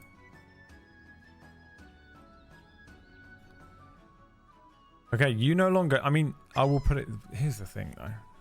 Let me just say something here. You are slowly making Lyria into an absolute demigod. I mean, just so strong at this point. An AC of 23. Adamantite Shield, Armor of Invulnerability, Cloak of Billowing, Ioun Stone of Sustenance, Orb of Direction, fucking Chains of the Damned.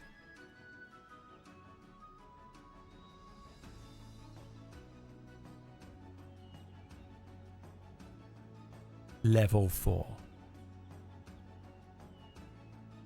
Xena, Warrior Princess, Hercules. You remember we were watching those shows and they were so broken it was unreal compared to everyone else in the show. My throat is so sore. The guy who did my exam has given me COVID. Yeah, you really need wings. Alright, you rolled a 12 on your survival check. +2, 14. Nice. Yeah, you begin picking away through the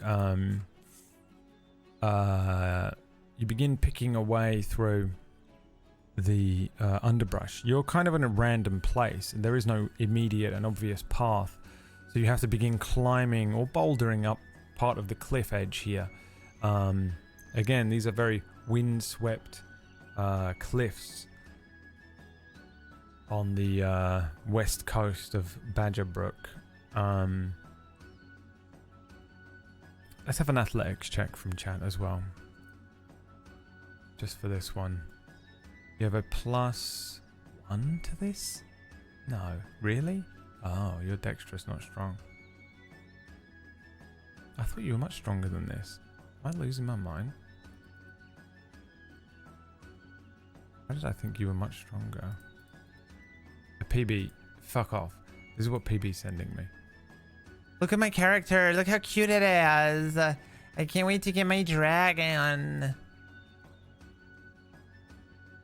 Busy, PB.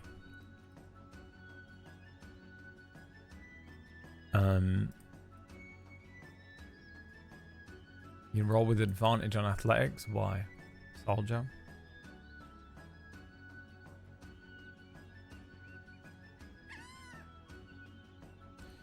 Remarkable athlete.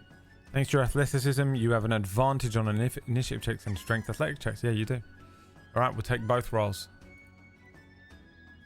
The higher of the two.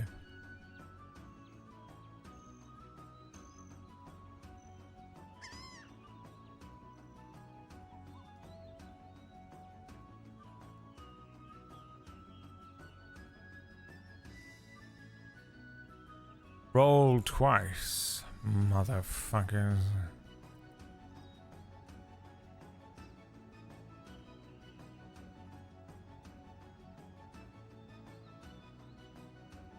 Take the higher of the first. We can take the first two that come through.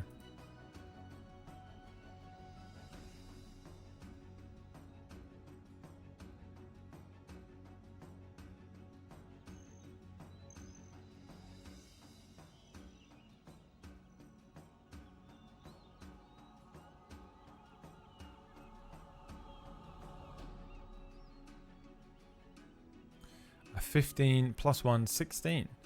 Yeah, I mean, I think Lyri makes their way up the side of this cliff quite comfortably, without really suffering too many negative effects. It's not too difficult. No exhaustion, no struggle.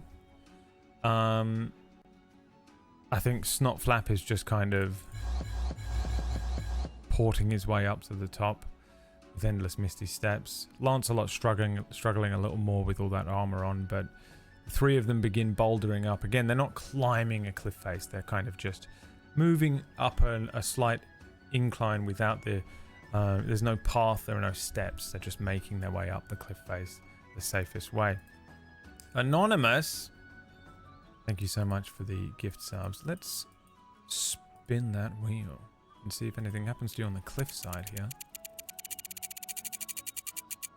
As you come up and climb over the top of the cliff face, you run into an interesting individual. There's my car. There goes Harvey. Liam's just driven off in Harvey. Come back. Come back.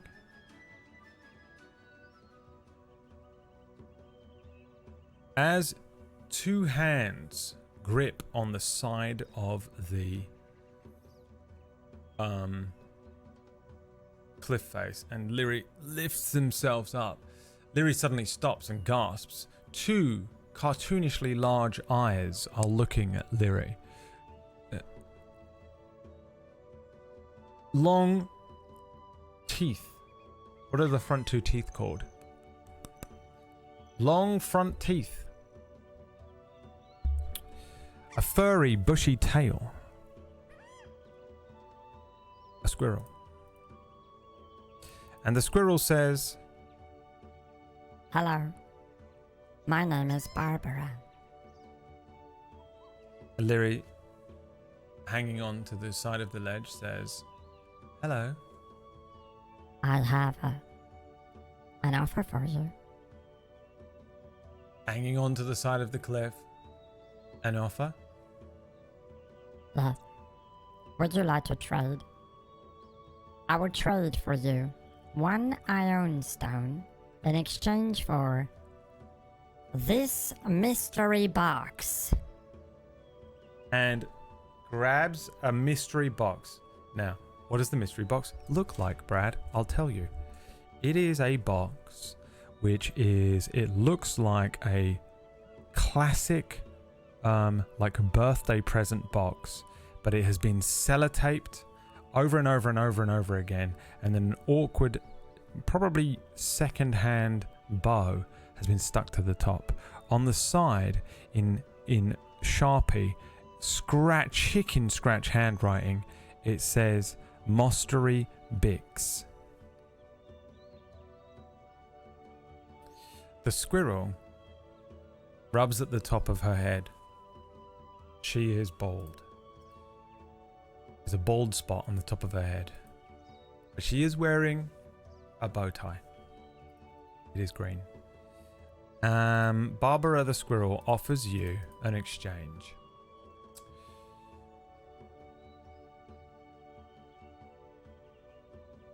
Do you accept the exchange? Barbara's offer. Well, I guess accept Barbara's offer. And so that you don't fuck it up, because I know that you will. Yes or no? Barbara is offering you, in exchange for the Iron Stone of Sustenance, a mystery box. Do you accept Barbara's offer? And that is in Twitch chat. I know if you're watching this on a VOD, you don't really get to see the poll, but it is just so much easier for me to do the short, small ones in the Twitch chat, and then I can keep the other longer one for bigger ones, and sometimes I can help the as well. Do you accept Barbara's offer?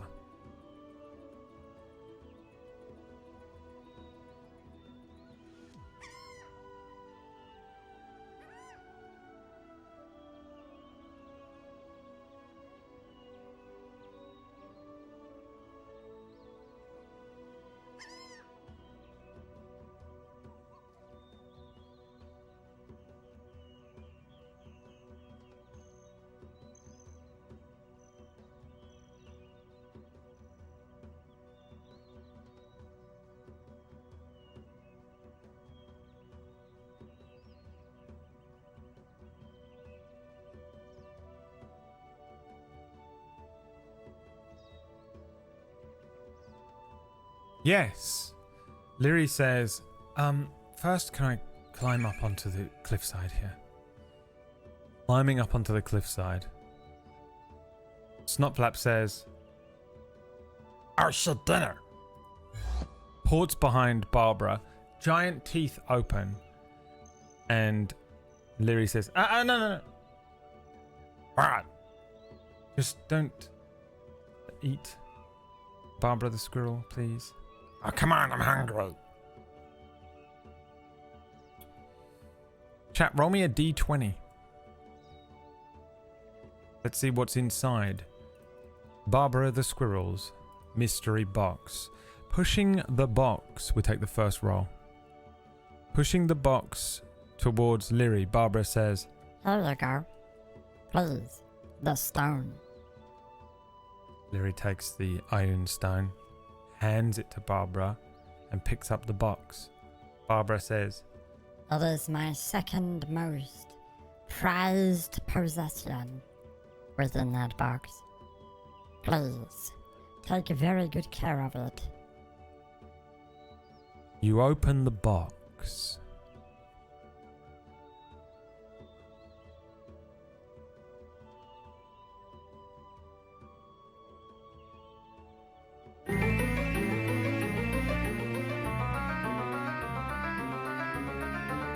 And inside is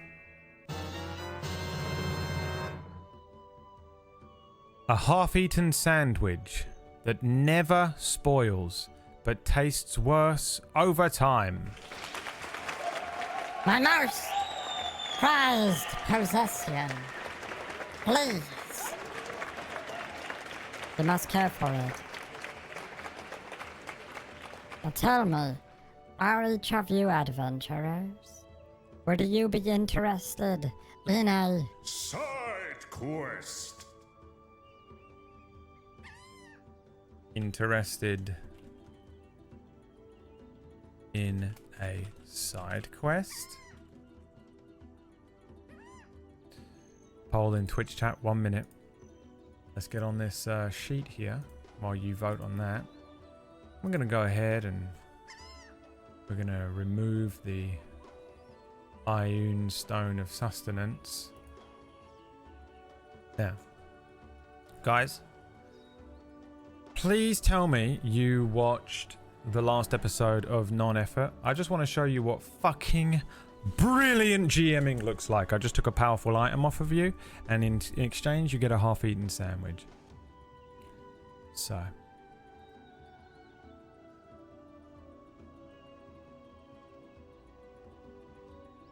it is technically a magic item.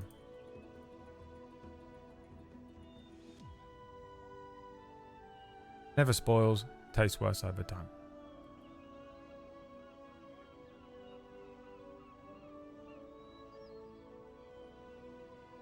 If you ever wanted to know who the greatest GM on the planet is,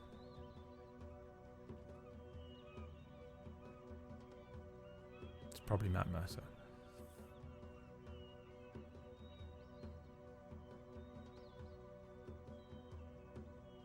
Leary says, I suppose we've got time to help. Do you need help with something?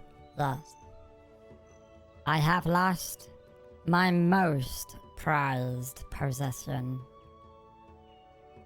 I need help finding my hat.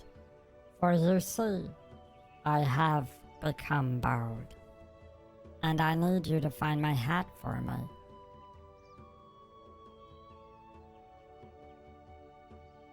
Thanks.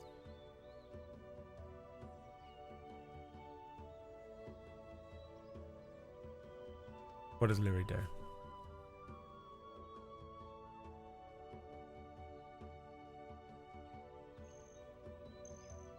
Give the box as a hat. Reward? Question mark. Eat the whole sandwich. Make a new hat. Style Barbara a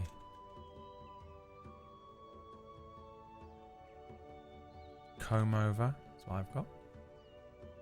Ask what hat looks like. Wow, it took that many. It took 6 attempts before you got the obvious one. Agree without hesitation. You've already agreed. It's already been done. Alright, there you go. There's your options. What does Leary do? Give the boxers a hat. Say reward. Eat the whole sandwich. Make a new hat. Style Barbara a comb over. Ask what hat looks like.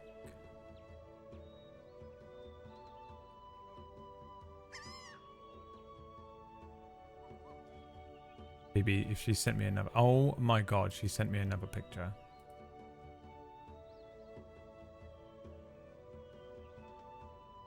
I mean, you know, get a job. Get a job, PB.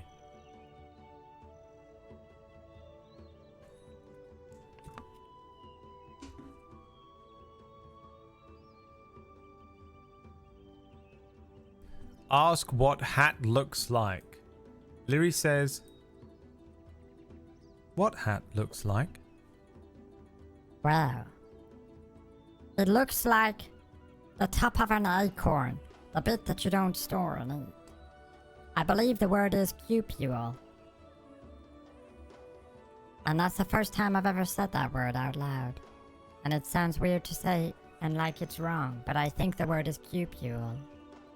It is spelled C-U-P-U-L-E. You know the top bit of an acorn?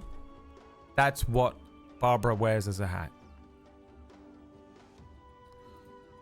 What does Leary do?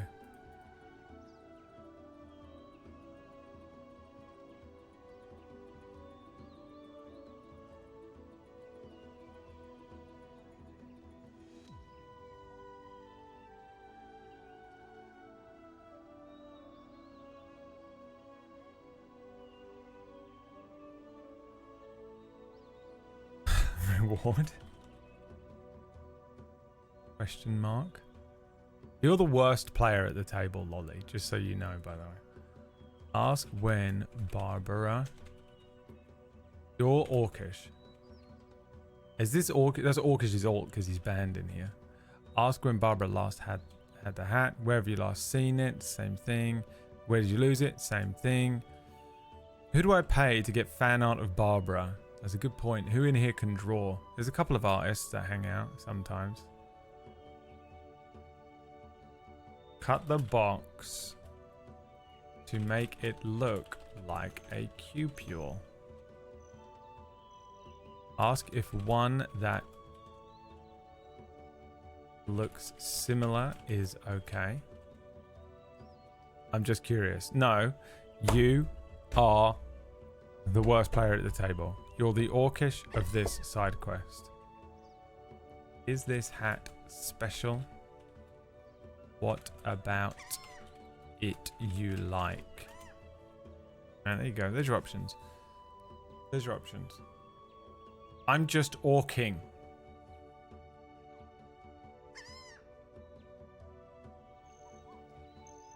That's actually hilarious, PB. It's actually... PB's living her best life right now in a dragon tavern.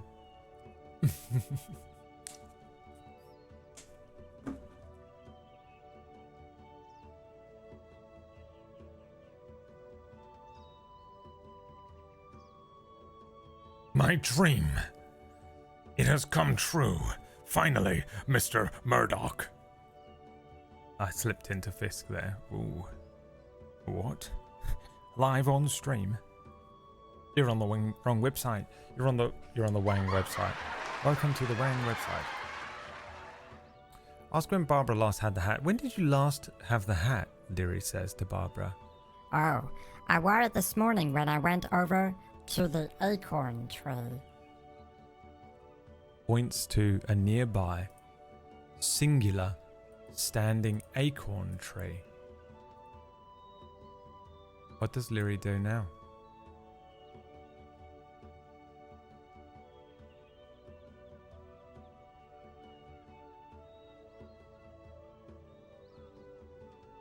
I feel like I'm going insane.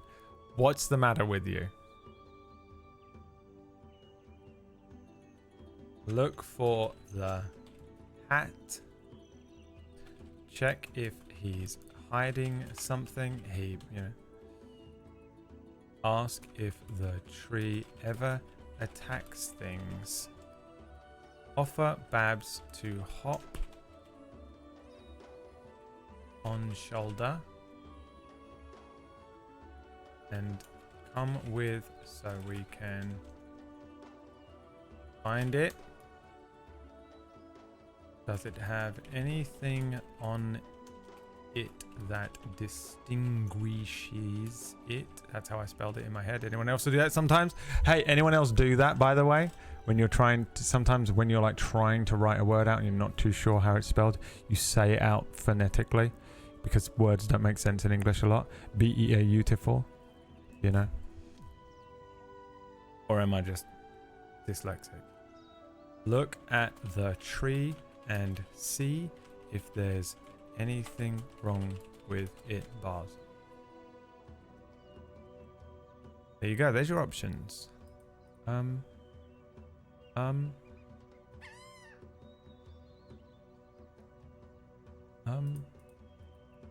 me show you in this. Vote on this and I'm going to show you something. Hope you guys are enjoying D&D this morning. Thank you Aquasnakes and Anonymous for the gift subs. I don't know if I said thank you, but I'm very tired. I'm extremely grateful, but very tired, and that's why I'm the worst person on the planet. There's nothing worse than being like, oh, did I even do the most minimum thing and say thank you?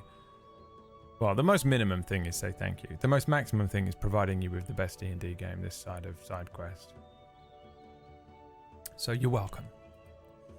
Offer Babs to hop on shoulder and come with. Jump on my shoulder and we'll go and take a look. Okay. Barbara jumps onto your shoulder.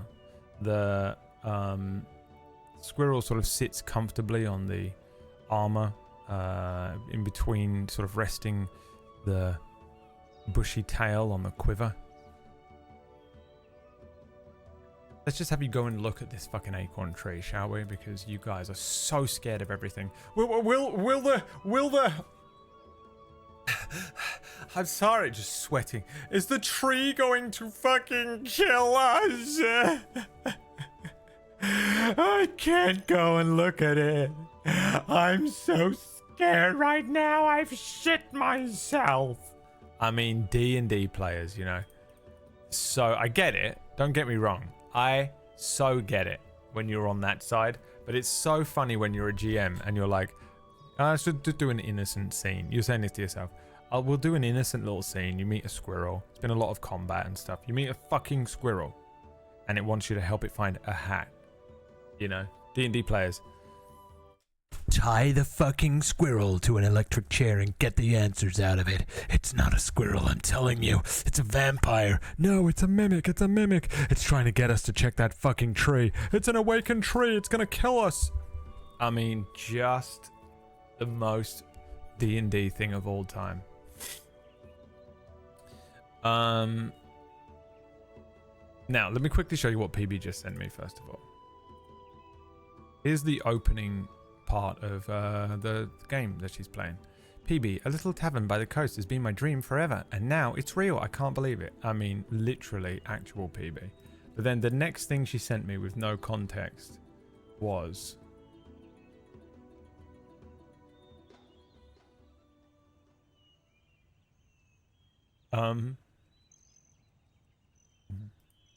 What?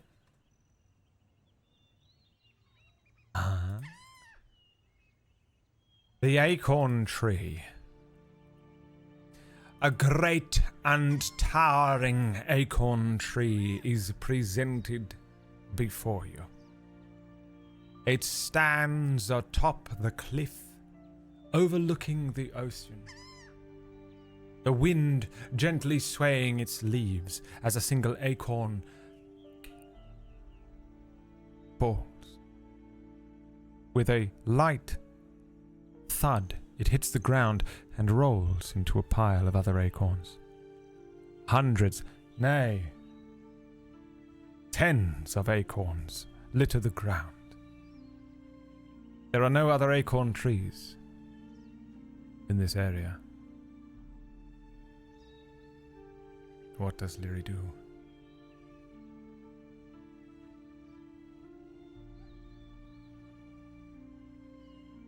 A perception check is the answer, isn't it? Make me a perception check. Or an investigation check. I think perception is better for you, though, isn't it? Yeah. Perception check, please. We'll take the second number that you roll.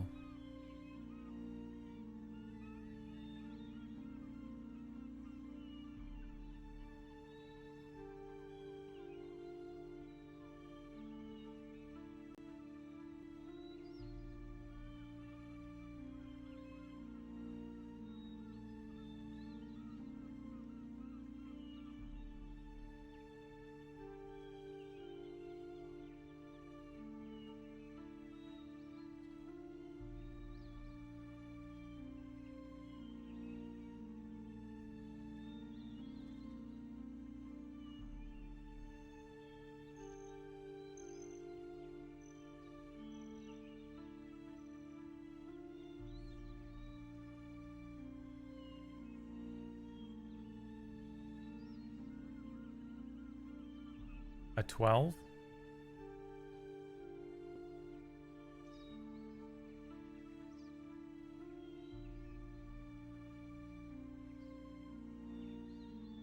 Plus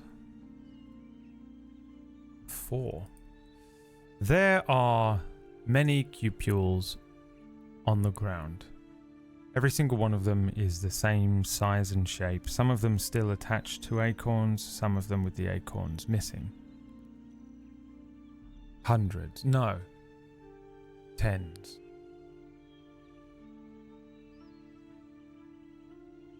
What does Leary do? Okay. Sometimes it just stops. Oh, that wasn't actually me pressing it that made that happen. Wow, okay.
Ask Babs if the hat is any of these on the ground. Collect all the acorns. Start giving Barbara every single one to check. Check if the acorns are hostile. Accords, the accords. The Sokovian Accords. Alright, there's your options. What would you like to do?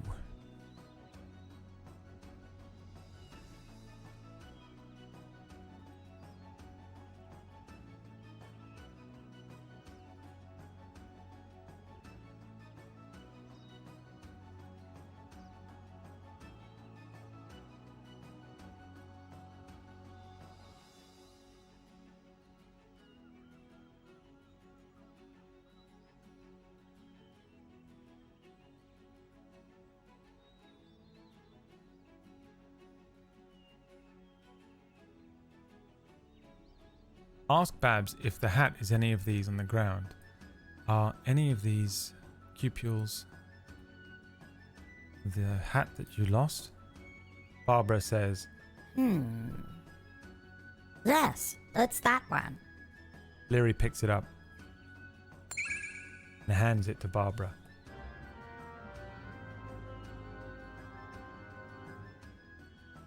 You've completed the quest.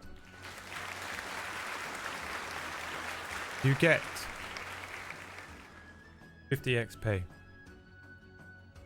And Barbara says, I bestow upon you the most powerful ability of my people. You are the chosen of the acorn tree. Place your forehead against mine. Leary places Leary places their forehead against Barbara's. Yes.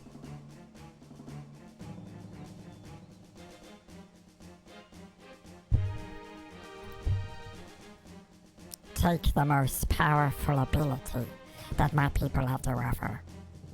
This is the acorn attack. And with a sudden psychic surge, the acorn attack is provided to Lyri. Now, where the fuck do I write something like this in this sheet? Here? Here, isn't it?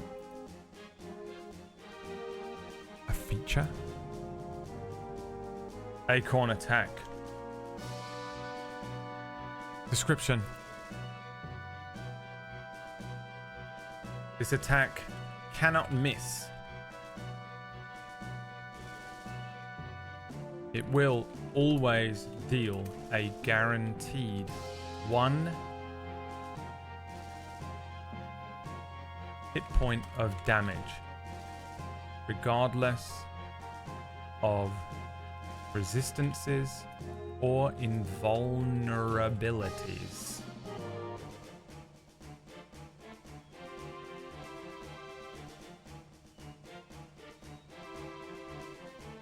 Perhaps that will come in useful in the future. Lyri says, wow, better magic missile. Barbara says, Yes, it is better than magic missile. Because magic missile can... The resistances and invulnerability thing means that it will sometimes not do as much damage. But basically magic missile is kind of stronger, I guess, but this is the most powerful ability of my people and you know it now. Good luck on your journey.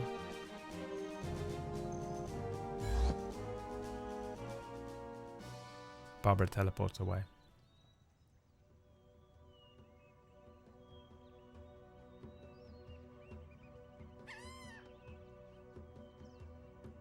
What does Lyri do?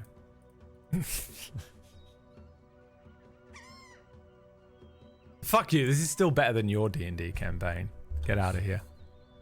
Ah, fuck you, this is still better than your D&D campaign. I'd fucking love to play in this campaign, fuck you. I'm very tired. Were you at the beginning of the stream? I'm so tired. Alright? But I'm in a good mood. And you've gotten some really powerful items like a sandwich and acorn attack. And you know what? I'm adding acorn attack to this little fucking thing that reminds me what you can do.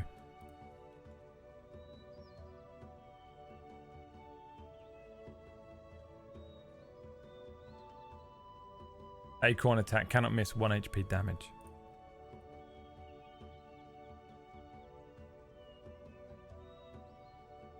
To be fair, acorn attack is really cool. And you could use that. Take it. DMs, take that and give that. Because you know what? That's kind of... Look, you're not going to use it much. But there will be times where you're like, I can do it. I can use acorn attack. And it would work. Alright? So fuck you. Alright, what do you want? Are you going to spin the wheel? Let me spin the wheel first. Hold on. Because this might affect what you want to do. An instant potion. Let's see. I'm going to pull up the random potion generator here.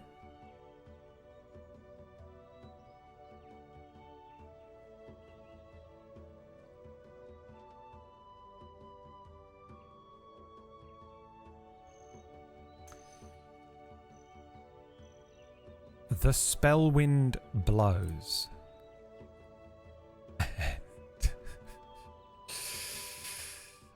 I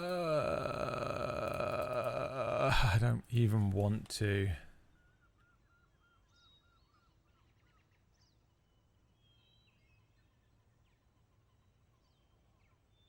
I don't want to say this, but this is what happens. You turn into a frog. For 1d4 days.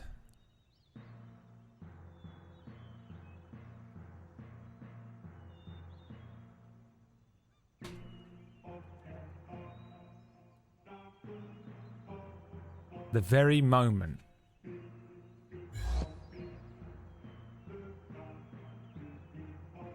that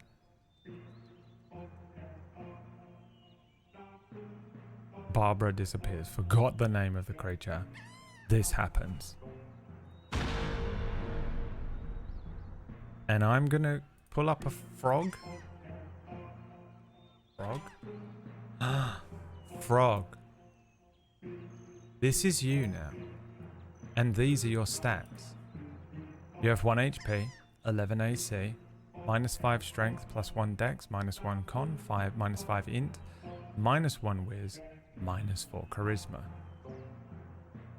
You're amphibious, which means you can breathe air and water. You have a standing leap feature, which is the frog's long jump is up to 20 feet and its high jump is up to 10 feet with or without a running start.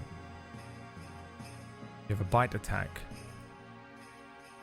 The first thing I need you to do is make me a dexterity saving throw. As you land on the ground, an enormous blue creature opens a wide mouth filled with rows of dangerous teeth. And you hear, Yes! Dinner is served! Delicious! Live frogs! Ah! you have a +1 to this dexterity saving throw. Take the second roll.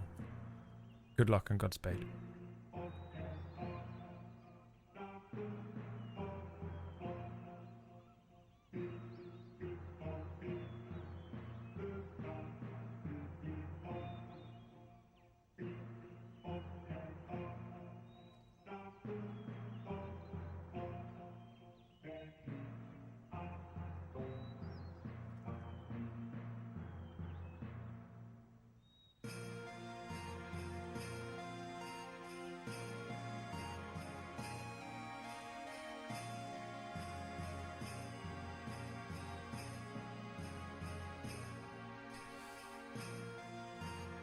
Oh, an 18. Boing. Leaping out of the way. You hear a Bling, bling! What do you think you're doing? Your little frog's eyes are struggling to keep up with what is happening. Your brain has got a -5 int, so processing the information of what you're witnessing is difficult, while you retain some of your understanding of being Lyri and who you are. You're flowers for Algernon right now. Bing! What are you doing? Don't you realize that Lyri's been polymorphed, you fool? That's Lyri. That ain't Larry, that's a frog. It's delicious. That's dinner is what it is. Stop it! Ping, pong, ting. I'ma kill you, you motherfucker. How dare you tell me? Bling, bling. Fight ensues. Eventually, Lancelot is able to calm down and convince Snotflap that the frog is in fact Lyri. I have a question for you.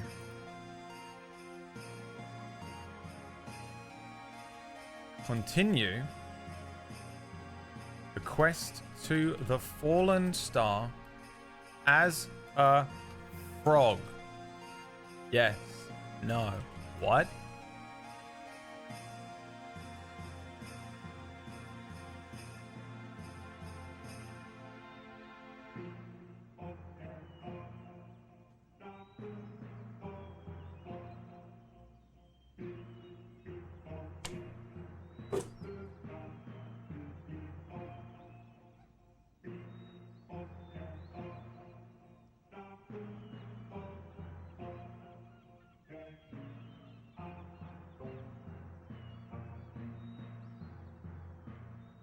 What?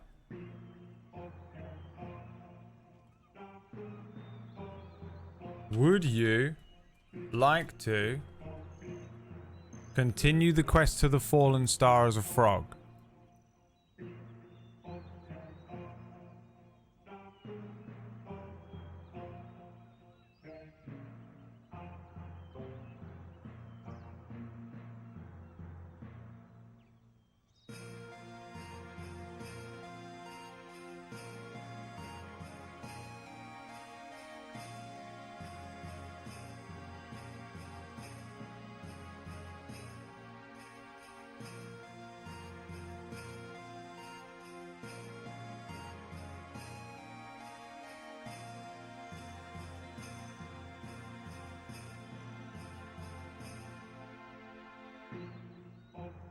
No.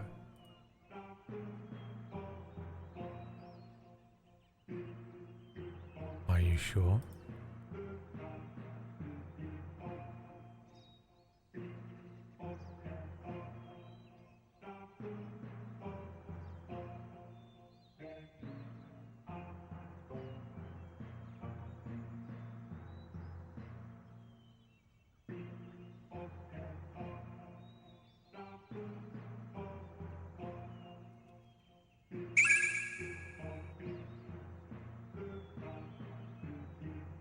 What's the pick a prize you're going for, Insta Rage? What do you want? Remember, if you hit $100 on a Sunday, you get to pick a prize. You can pick anything from the wheel. I want to turn into Frog from Chrono Trigger. Okay. Absolutely granted if you do it. For $100 you'll turn into the Frog from Chrono Trigger for this quest. No questions asked. With blue hair. Frog from Chrono Trigger with blue hair.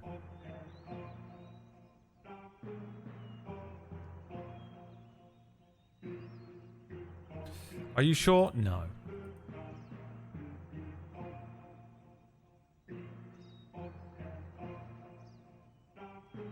Would you like to continue the quest to the fallen star as a frog?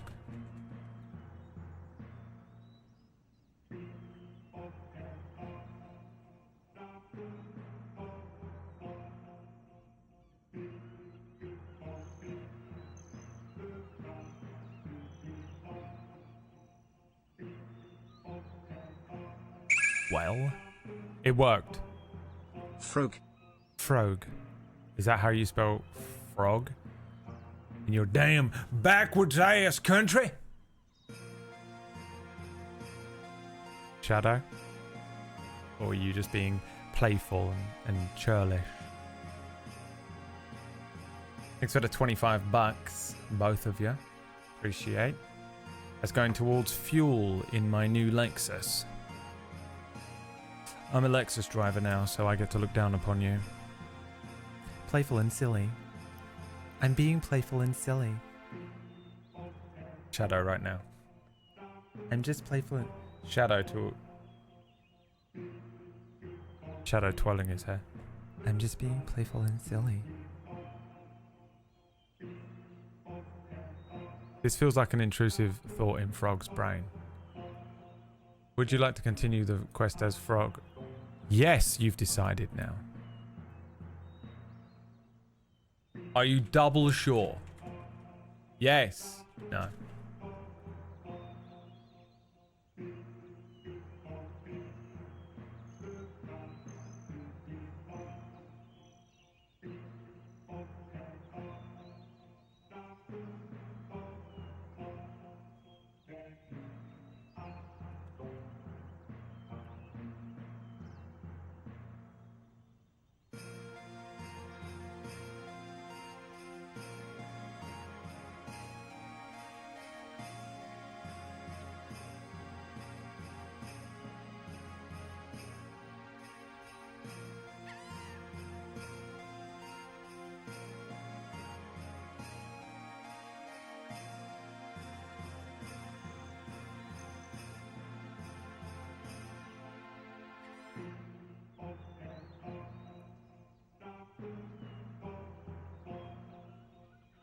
I'm only going as the Chrono Frog.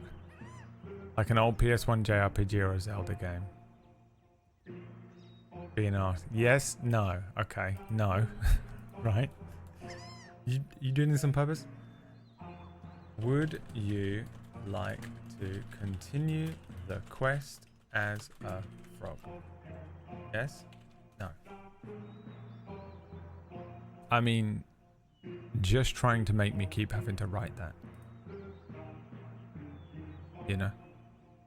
Just trying to get me to see how long I do this for. Like I won't do this all day. I can do this all day. Like I'm not running on 3 hours sleep and no fuel in the Lexus. Like I don't need to pay for the fucking insurance on the Lexus. And I need to sit here until we hit at least 3 more subs and 50 more bucks. 40 more bucks? 10 more bucks. Like I don't need to insure a car. Why is insurance so expensive, by the way?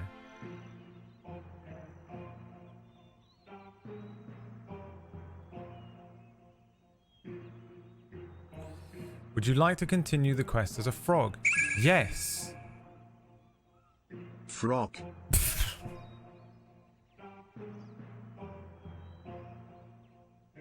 Thank you, Anonymous.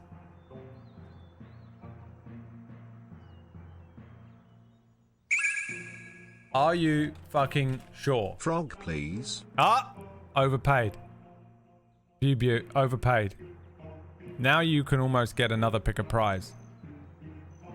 Because one is unlock frog, right?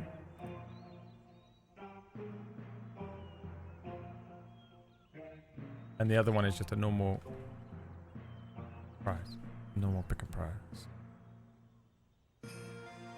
A normal pick a prize. Pick a prize, pick a prize.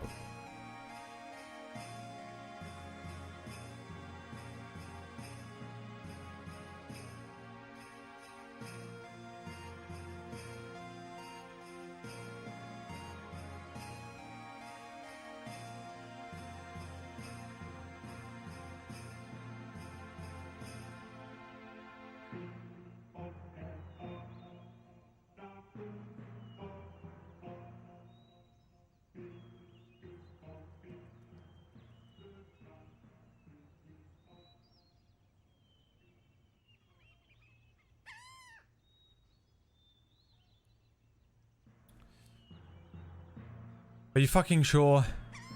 Yes.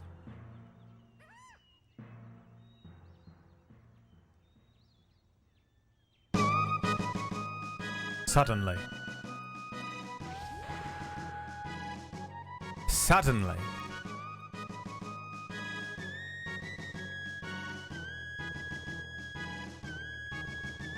The frog sitting on Lancelot's shoulder blinks. Well, its slick green skin glistens in the daylight.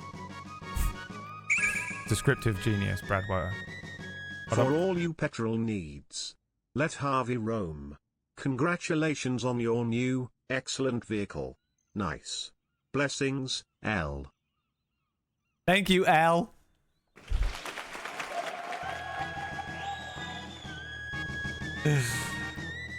I shall feed Harvey. Harvey eats tonight. The frog's body begins to tremble. Then, the frog's muscles stretch, contort. The hind legs lengthen, bones cracking audibly as they reshape. It goes from a squat frog into something more humanoid. Its torso widens, the rib cage expands. Shifting skin that becomes a sort of deep mottled emerald with splits of brown down it. fingers split from webbed stubs. A shimmer of arcane light washes over its head. The eyes, once wide and blank, now suddenly narrow with Lyri's familiar intelligence. And from the crown of the frog's head, a long, flowing, blue mane of hair, cascading down the back of the frog like a river of water. A cloak appears upon the frog, billowing in the day wind. Day wind.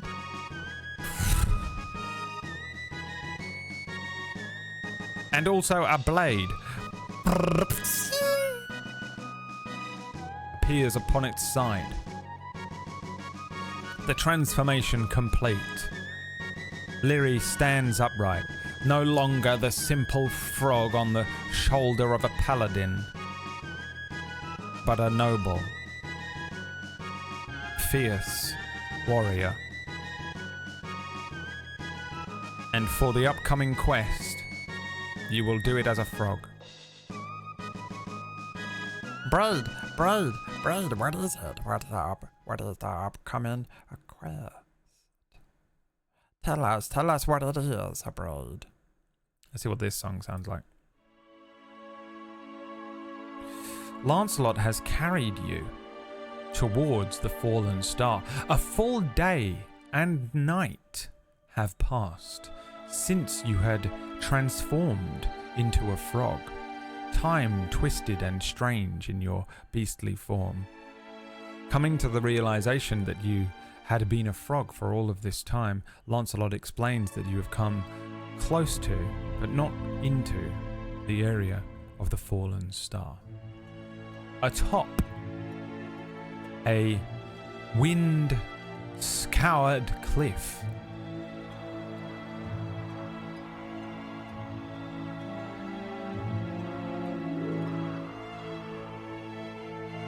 that overlooks the ocean.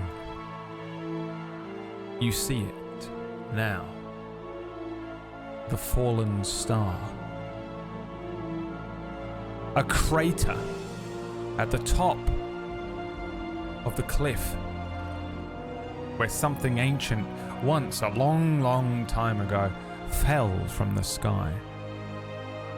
The impact creating fused stone spires of blackened glass that reach high up into the sky, jutting upward like frozen lightning. Each one glows and hums with arcane energy. The ground about the crater is scorched. No fire burns, for the fires have long been put out, but no plants have grown in all the years. There are shards of iridescent scales, larger than any known creatures, that glimmer, half buried in the soil. Lancelot reaches down. They're warm to the touch despite the cold air of the cliff. Strange tremors rumble and ripple through the earth, faint and rhythmic, like distant breathing.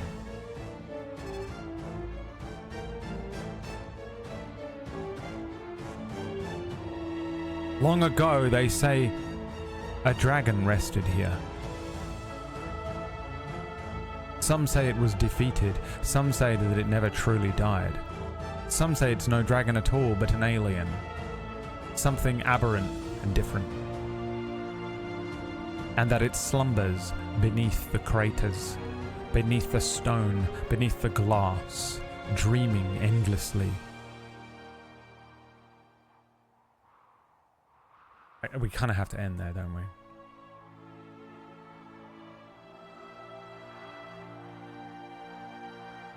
I mean, that was, even for me, that was pretty good. I mean, you know, Even for the boy.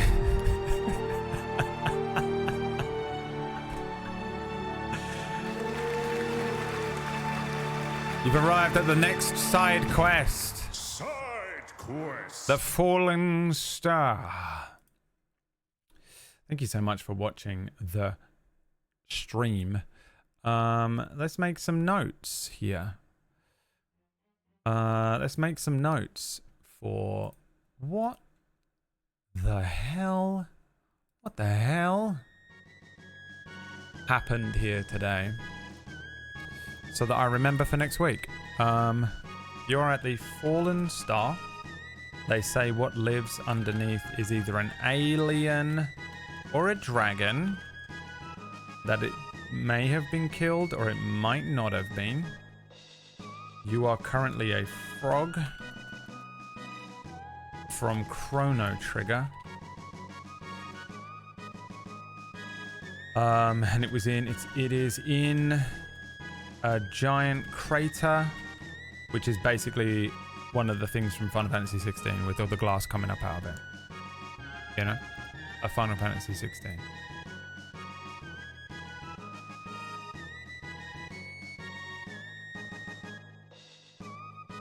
Oh, and you get to pick a prize. Let's do it now. Yep, you can pick it right now.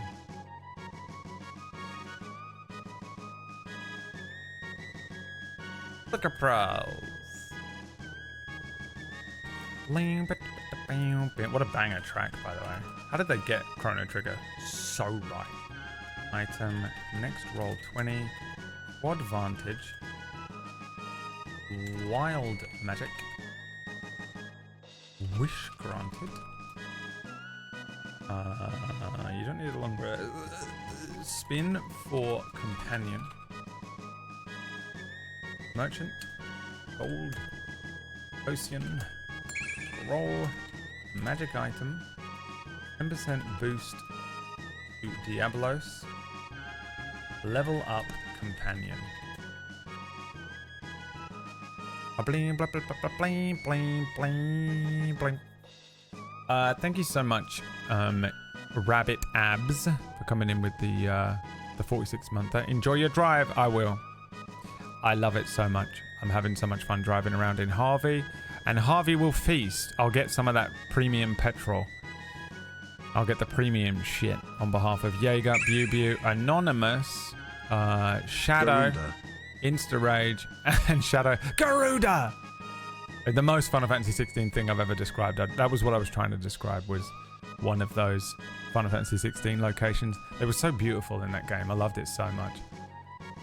You know, the landscape shots in that game are fucking incredible. Say what you want about 16.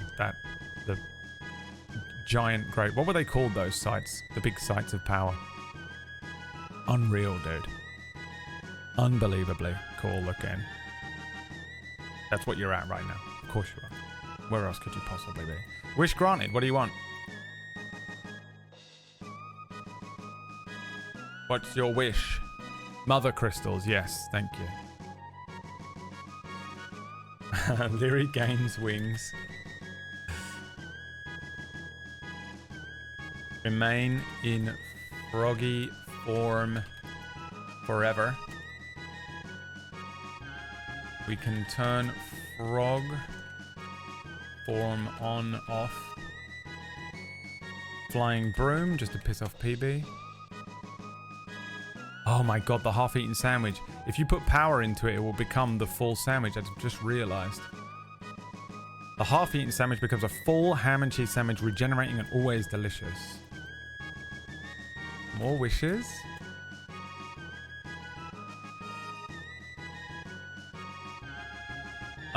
Lyri should have a soul-bound vehicle. What is that?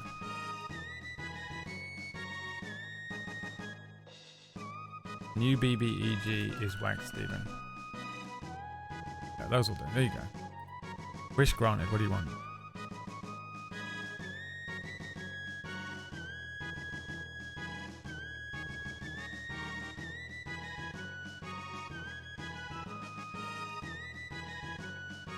Garuda!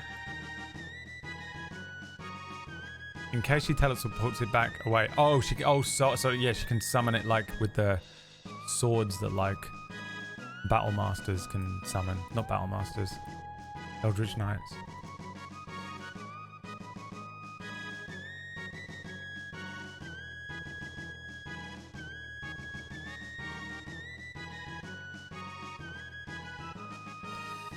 I want to say something right now, and it's that I cannot believe that I'm about to say these words.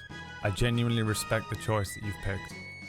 The half-eaten sandwich becomes a full ham and cheese sandwich, regenerating and always delicious. Copying that into my notes.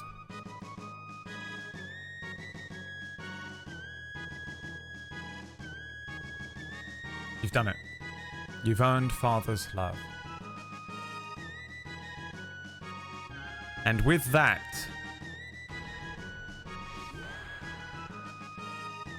I kind of heard it.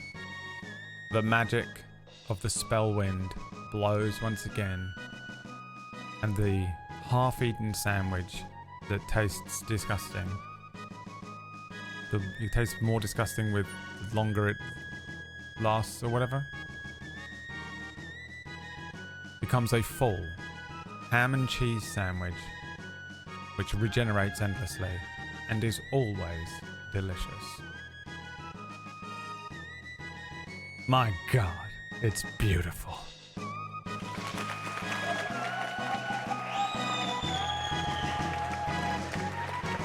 My God, it's beautiful.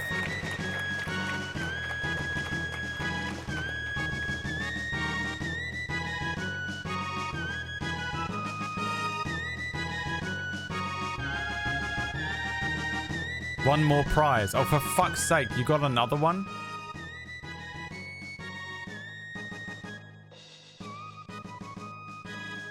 Oh, that... I can't fucking see what it says because there's so many little things after it. Wish granted. Alright, what else do you want?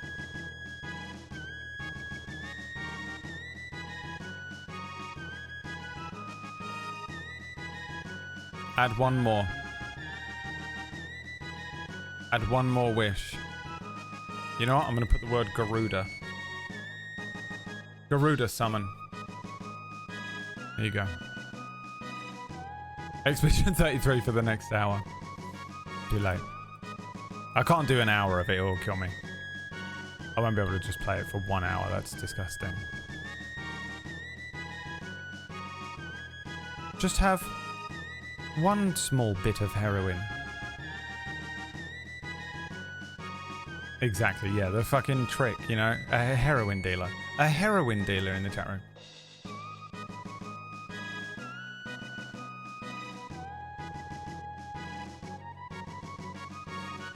Just enough to get by. Please. Just one morsel. What do you want? Wish granted. What is it? I'm gonna regret how tired I am today next week, and I log in to all this shit and I'm like, wait, what? You're a frog from Chrono Trigger? You have the ham and cheese sandwich and a fucking Garuda summon? Garuda summon. Question mark, question mark, question mark, question mark. I'm gonna be like, what? Why did I do that? Next week, watch, I'll be like, oh, what? What the fuck?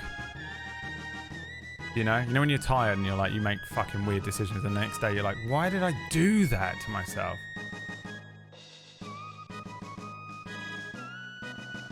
See you tomorrow for Gloomhaven. I'll give you the full story if you get here early enough. 2 p.m. UK time. I'll tell you all about that driving exam I took because it was pretty. I don't know. It's a pretty interesting story, I think. Hey, Broad. Yeah. Nothing you've ever said is interesting, and we hate you. Okay. Thanks for watching. Hope you had fun. I had fun. And appreciate you all coming out watching the stream. I very much appreciate those of you that have provided me with cold hard cash today. All of it goes towards my new son, Harvey. Welcome, Harvey, to the family. I'll jingle the keys at you. He's currently Harvey. I have no doubt at some point he will upgrade to Harvey Dent, and then eventually when I crash the entire left side into a brick wall, he will become Two-Face.